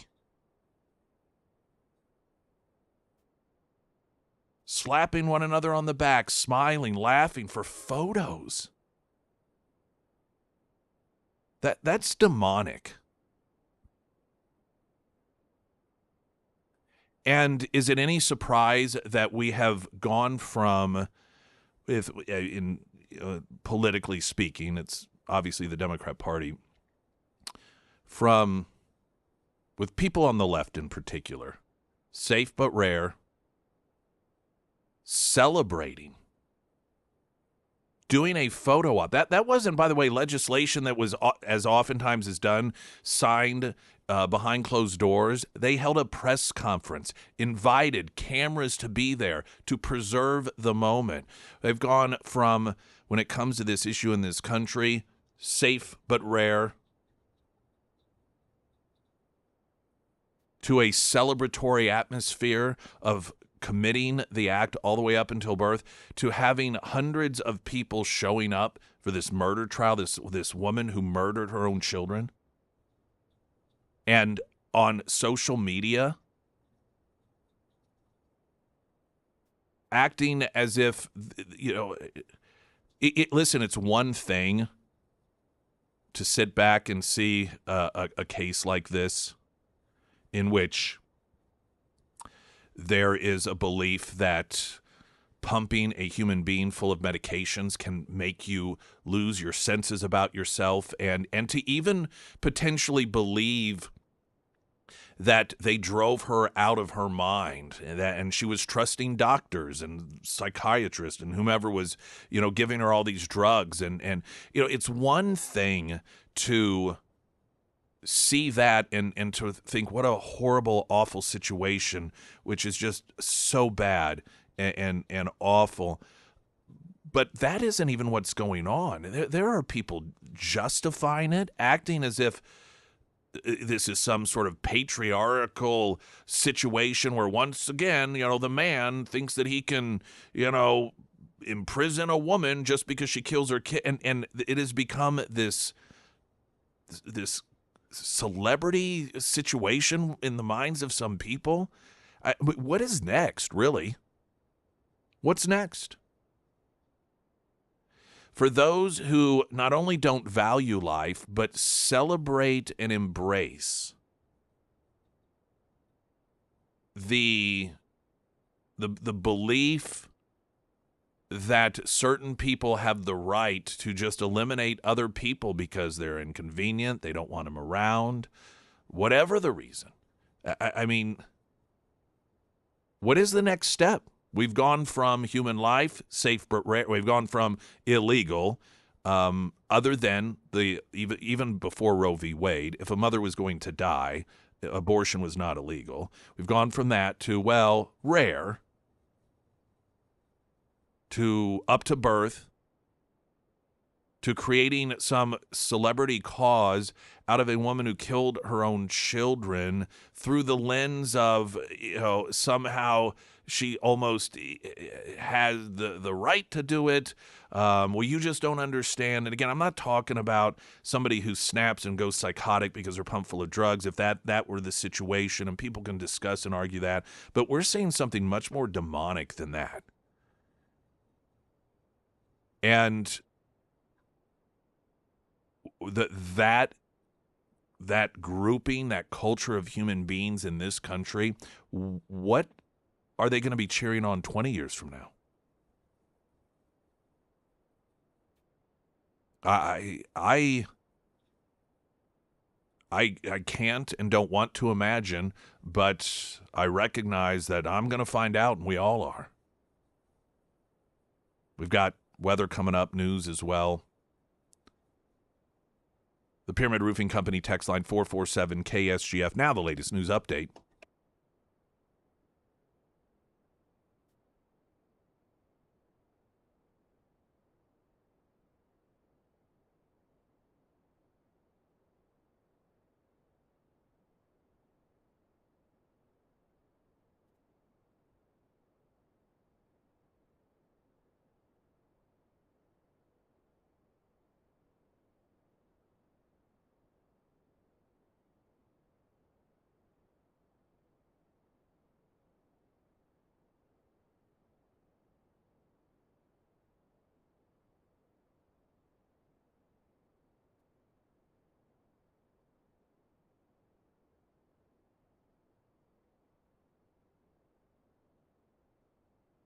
And the first alert forecast from Ozarks First meteorologist Tom Schmidt, sponsored by St. Clair of the Ozarks Home Improvements.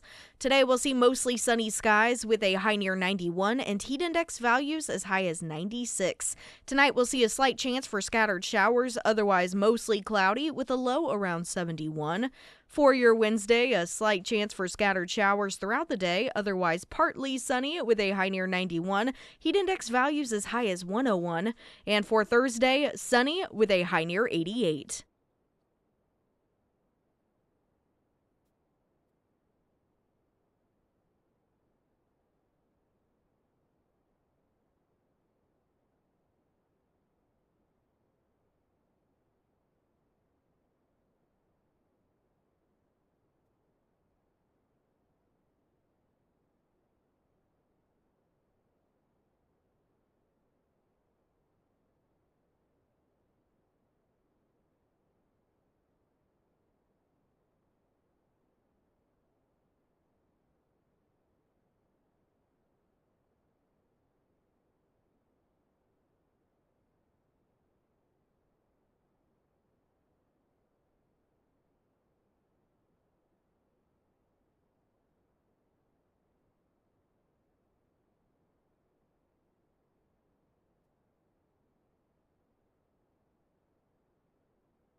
Sarah Myers, everyone. Thank you, Springfield Livestock Marketing Center. They have several sales happening this week, but I do want to highlight a sale that only happens once a month. Oh, Yes. Coming up this Friday, starting at 5 p.m., they will host their monthly horse sale. Now, they'll start with saddles first, with horses to follow. And if you want to see what's been consigned already, I do recommend that you follow Springfield Livestock Horse Sale.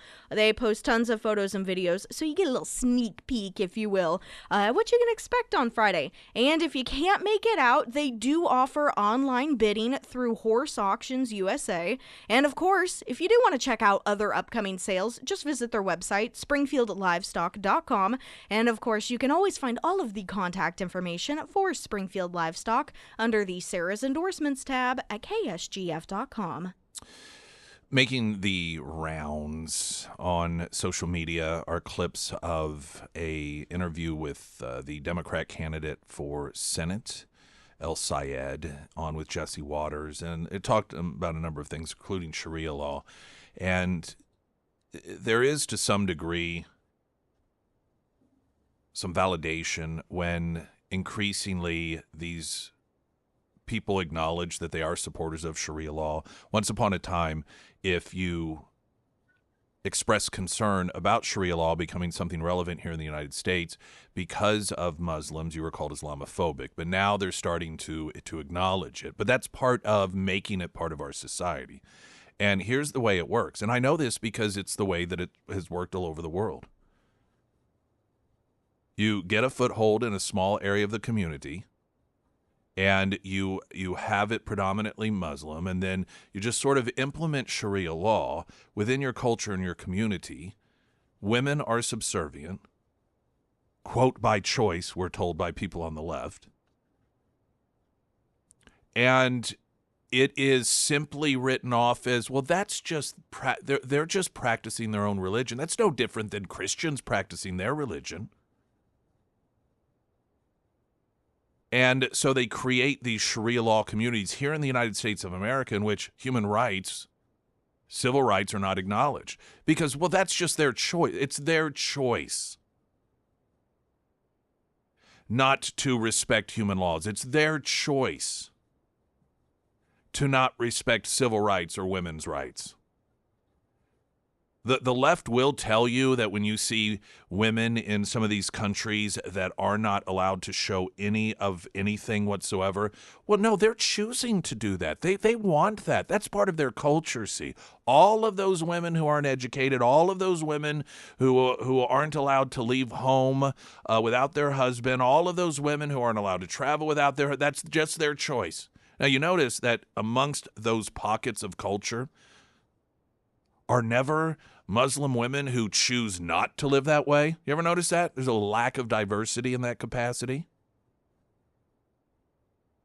Now, here in the United States, there have long been, I don't know how many, a lot of Muslims who have exercised their individual rights, particularly women. They've been westernized. But what they're watching here in the United States are these little cancers of cultural Sharia law popping up and now being rationalized and justified. I'm a huge believer in listening to people who have been through experiences.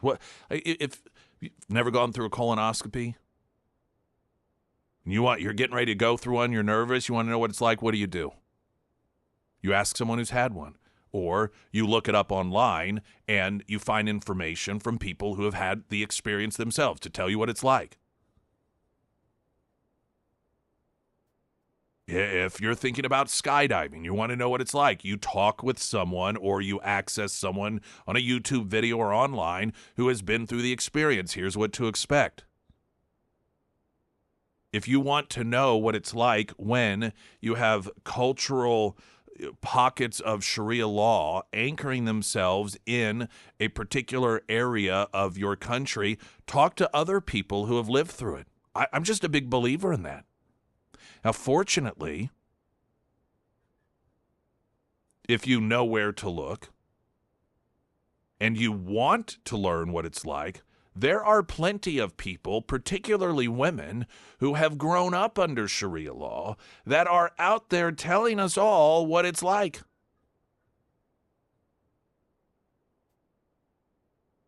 This is a video. It's just one you can, like I said, they're not hard to find out there.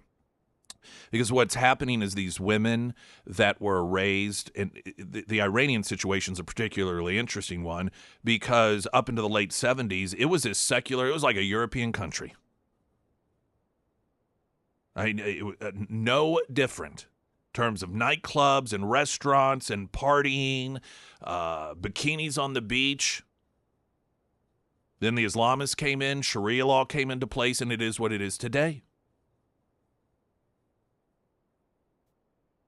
This particular video is of a gal, she looks relatively young, by the name of Pri Kavyani.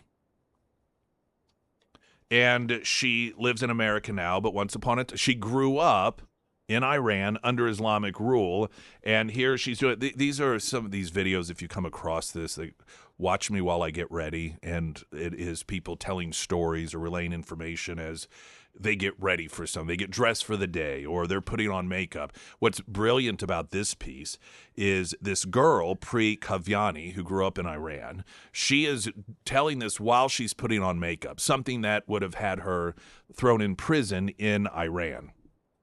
I was arrested twice by the morality police before the age of 16 for wearing open-toed sandals and painted toenails and having a quarter of my arm out. They took me to the station and I had to sign a bunch of paperwork and basically just saying that if this happens again, the consequences are going to be a lot worse. And my mom couldn't come get me from the station because she was a woman and only a male relative could come and sign me out of the station.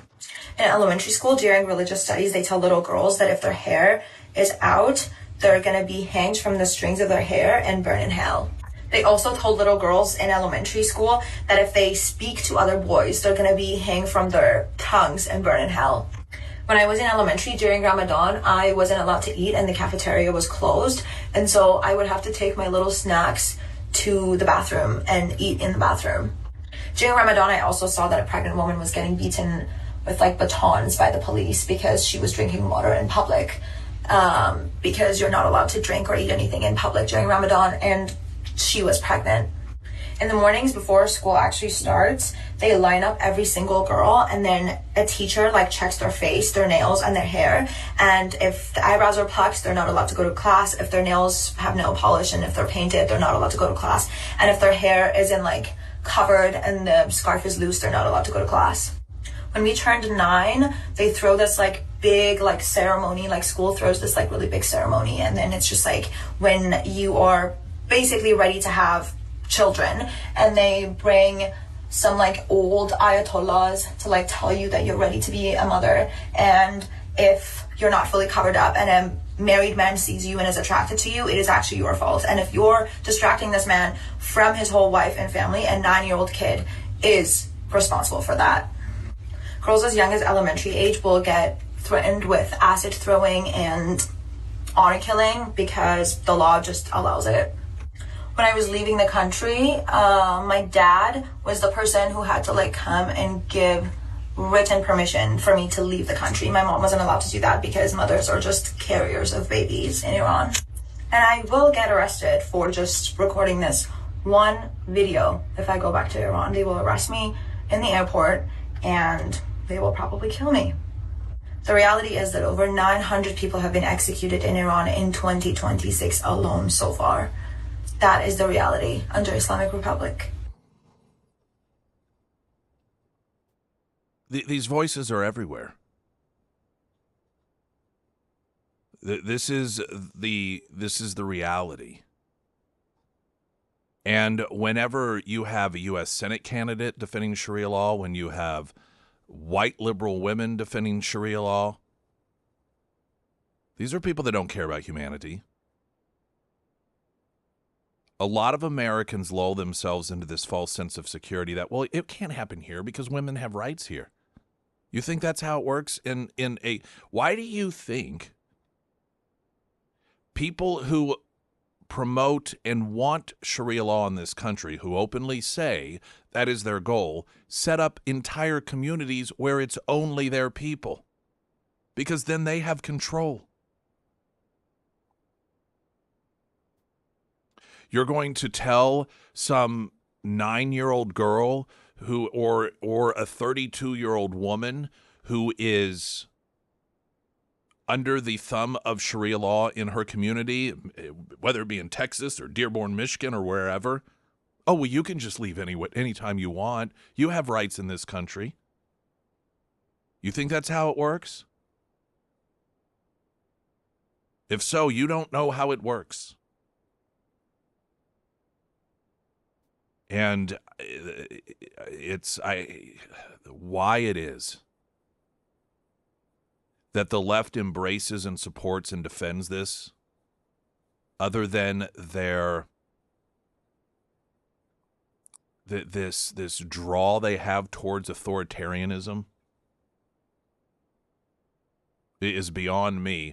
But painting themselves as pro-women and pro-civil rights and go on, portraying conservatives as some sort of example of Handmaid's Tale, when the author of Handmaid's Tale wrote it in response to what happened in Iran as it was taken over by Islamists and Sharia law was put into place.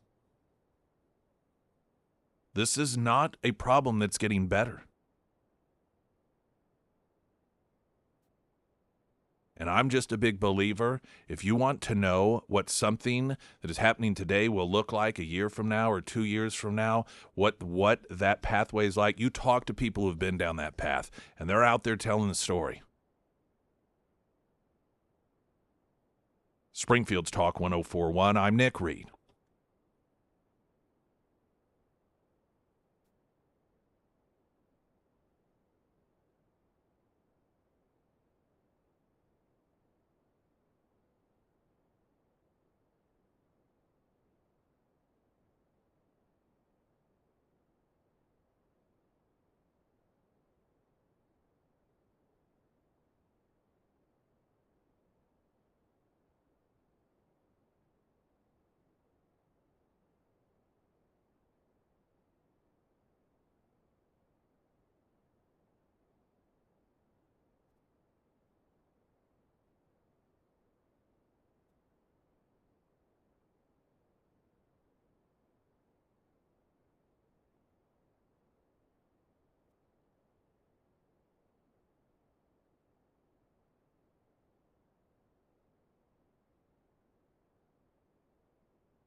Hand in hand with a home loan goes a home, right?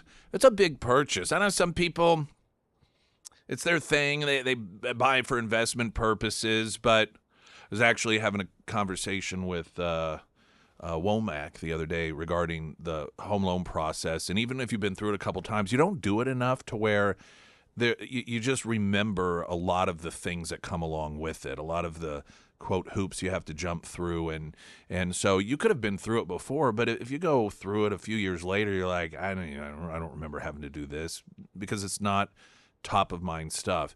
So it can be very stressful. And if you are selling a home that has been part of your upbringing or your family's upbringing, there's emotional attachments there. If you're buying a new home, maybe your first time, that psychologically can be kind of a deal to freak you out. Like, oh my gosh, I'm committed to this. I've never in my life borrowed this much money before. It can be overwhelming. Emily Johnson understands all that. She knows that it's not just a transaction for you. While it's something she goes through every single day, multiple times a day, helping people find that home, helping people sell that home, she knows that it's a big deal to the vast majority of us. And that's why she approaches it like it's a big deal, because she understands that it is. That's what you get when it comes to home buying, home selling with Emily Johnson, House Theory Realty. You can also find her under Nick's endorsements at KSGF.com.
And the first alert forecast from Ozarks First meteorologist Tom Schmidt, sponsored by J&S Automotive. Today we'll see mostly sunny skies with a high near 91, heat index values as high as 96. Tonight a slight chance for scattered showers, otherwise mostly cloudy with a low around 71.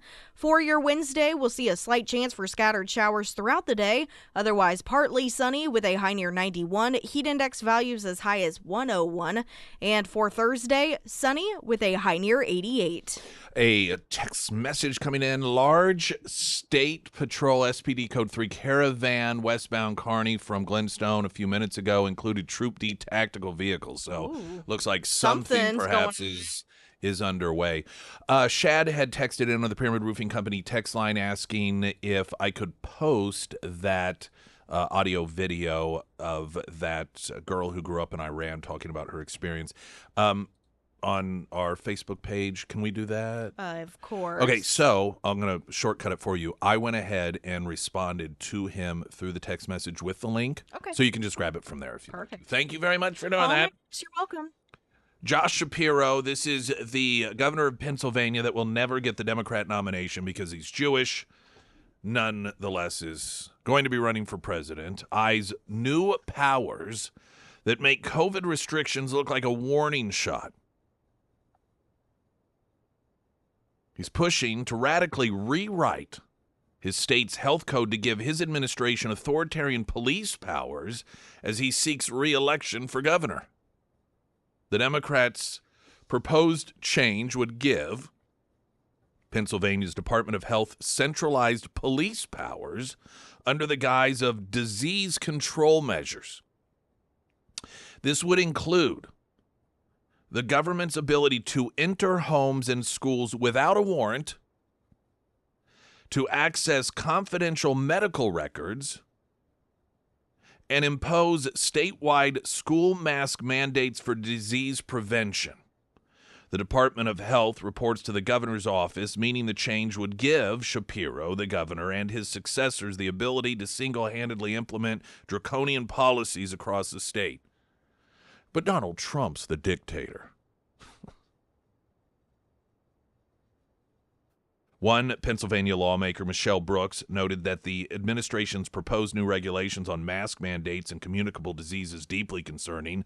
These include catch-all authority to impose masking, distancing, virtually any other disease control measure it wants, a statewide vaccine database with mandatory reporting, authority to restrict attendance at funerals, and extraordinarily broad powers to monitor private health information and enter private property.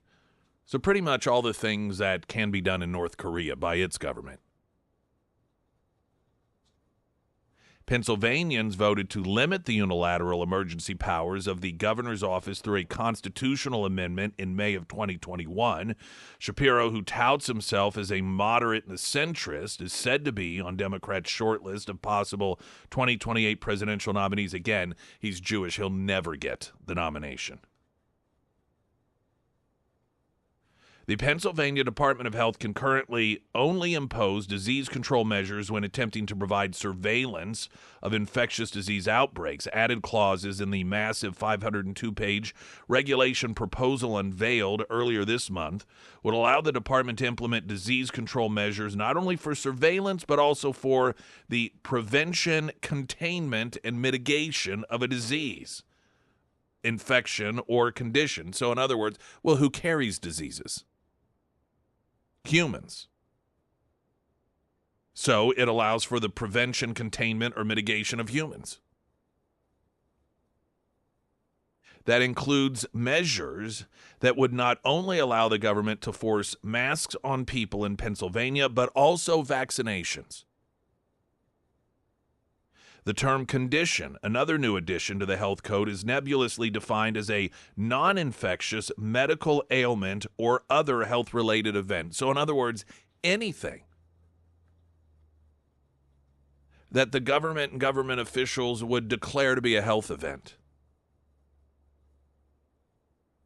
For people on the left, by the way, that would be any sort of gun control laws. They long ago really attempted to make gun violence and health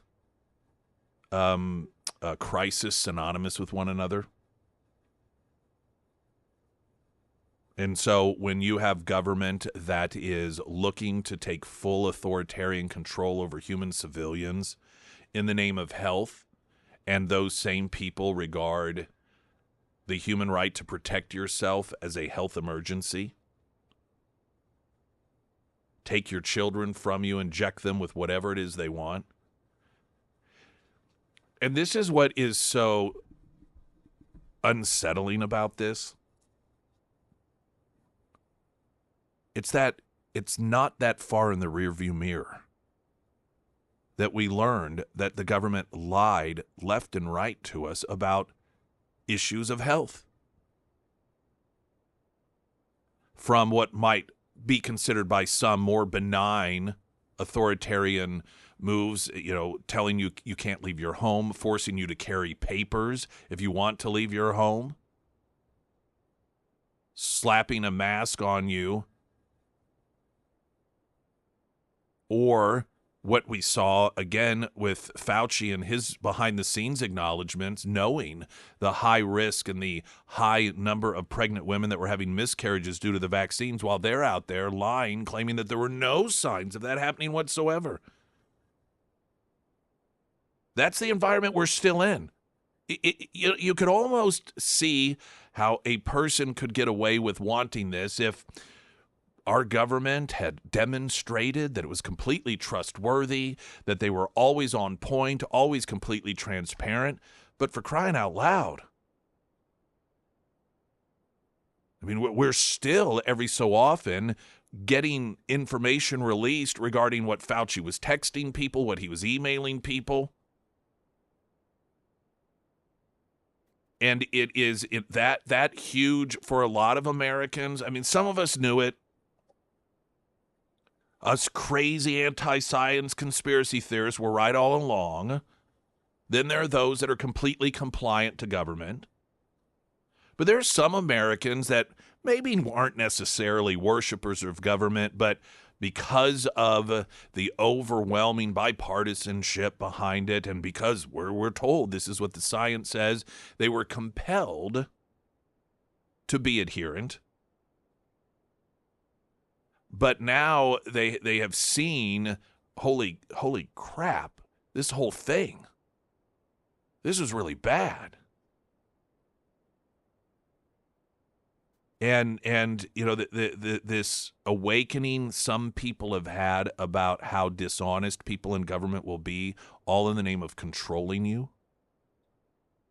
And here's the thing. You can't argue, well, they thought they were doing what's best. We know because of Fauci's own text messages and emails, he didn't believe the things he was claiming that he believed. So it was about control. Some people are just control freaks. Some people are toxic human beings that just get off on controlling other people, making them do things that aren't even good for themselves. And he just is one of those psychopaths. And again, we know this because of his own acknowledgments behind the scenes. And the no accountability. There are people that still worship him and still present him as the official word of science, even though we know of all of the lies and all of the lives that were put in danger and lost because of his lies. Not even to mention his play in the origins of the whole thing to begin with. And in that very recent memory, which is still unfolding in modern day, you've got a Democrat governor that is lobbying to give himself complete authoritarian access so he can dispatch law enforcement without a warrant to your home, all in the name of science. See, there are two different perspectives. I remember having this guy call in. He was so hopping mad because we were talking about the power that government was taking, and I was arguing that they will never let go of this power, that once they get a taste of it, that they will be bloodthirsty for it, and they will never let it go. And there was a guy who called in, and I mean, he was emotionally angry that I would claim that people who are looking out for our best interest would ever do such a thing. They never would. Well, here we are. This is where we are. And there were those who believed that it was a wake-up call, and that people with our best interest in mind would learn from the mistakes and be like, whoa, we never want to go that route again. And then there were those of us that were, you can call it cynical or you can call it realistic. They're like, no, they're going to love this power. And this is a demonstration of it. Somebody like Shapiro doesn't see it as, boy, this is why you don't give government complete control over people's autonomy and their individual rights and their medical decisions, because sometimes government isn't always right. That's not how he saw it. He saw it as, man, look how many people complied. Look at the people who didn't and how we demonized them.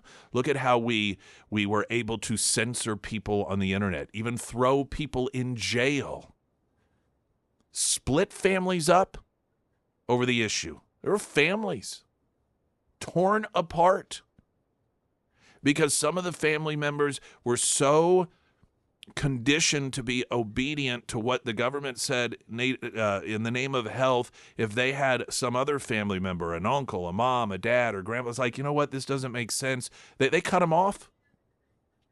Oh, you must be some MAGA Trump person. And that damage done to our society, done to our trust, done to our culture, done to the reputation of the medical community. When somebody like Governor Shapiro sees that, he's like, ooh, I want more of that. And I would also argue he's probably not too out of step with the rest of the Democrat Party.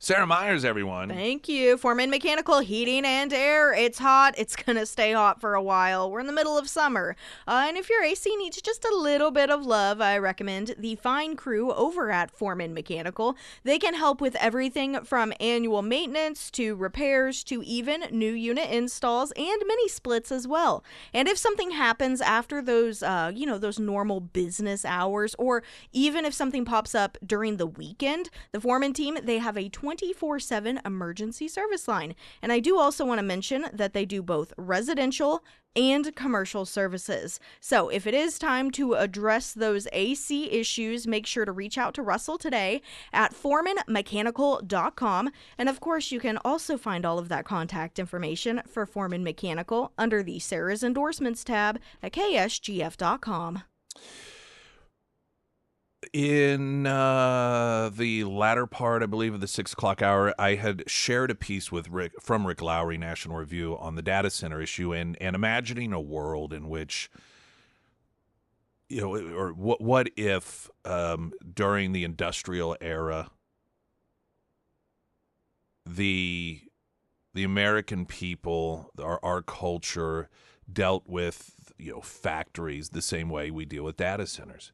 And how our approach back then was build it and then kind of fix it as things go along, and noted just the amount of energy and water usage and even pollution and dangerous work conditions that came along with that industrial boom that made us this leading powerhouse throughout the entire world, and how it never would have happened if we had the same approach that many people do with data centers. And that's just a reality. A text coming in saying, I'm okay with the data centers within reason. My issue is what comes with them. We live in Lawrence County, where we have almost no restrictions and regulations. Allowing a data center will put us between a rock and a hard place. Do we allow them to regulate themselves, or do we allow regs to protect ourselves and our property? Regulations, thus opening a door many of us would rather keep locked. If it is okay to tell them what they can do with their land, I have to be prepared for them to tell me what I can do with my land, and I'm not crazy about going down that slippery slope. So I guess my distrust is directed at government, not the data centers. That's a really good point. And there are a ton, if not county regulations, state regulations, and then you get federal regulations, particularly when it comes to environmental issues. And like I said, I am not a believer in, not that that's what this person is suggesting at all. I'm using this as a launching point to illustrate that this isn't about, everything about data centers is fine and leave them alone. It is about this approach that many people have, just no altogether. And and it's one of the reasons the Rich Lowry piece struck me, is because he's essentially illustrating the same thing. If we had had that approach with any part of the history of our country, we would not be the leader of the free world, nor would we ever have been.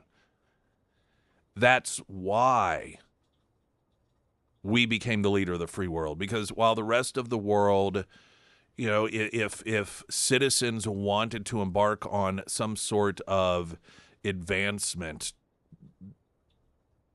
economically or just in any sort of capacity that advanced society, you had to prove to government why it should be done. You had to get permission from government to do it. And our attitude was different. It was just do it. And that's what unleashed the 5,000-year leap.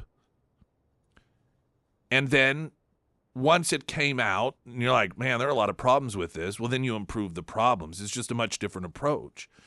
And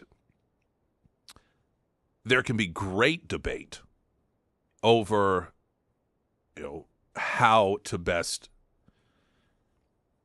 move forward when it comes to that approach and improvements and so forth. I'm a big believer that the greatest advancements come from a free market system. In fact, the United States itself is proof of that.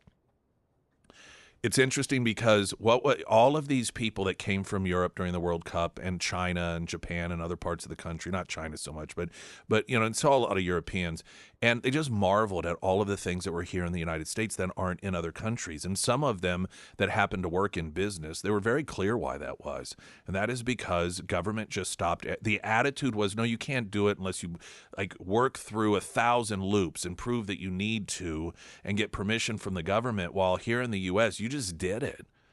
Now, increasingly, that is becoming more difficult with a government that, blue states in particular. I'm not opposed, and in fact, that's part of what has made this country great, is in the name of free market system, improving things. What I don't like is having this, what I would say, I don't want to say anti-American, but everyone but American attitude of, well, no, we can't build it until we know it's going to be absolutely perfect with no problems whatsoever. That's just going to hold us back like everyone else.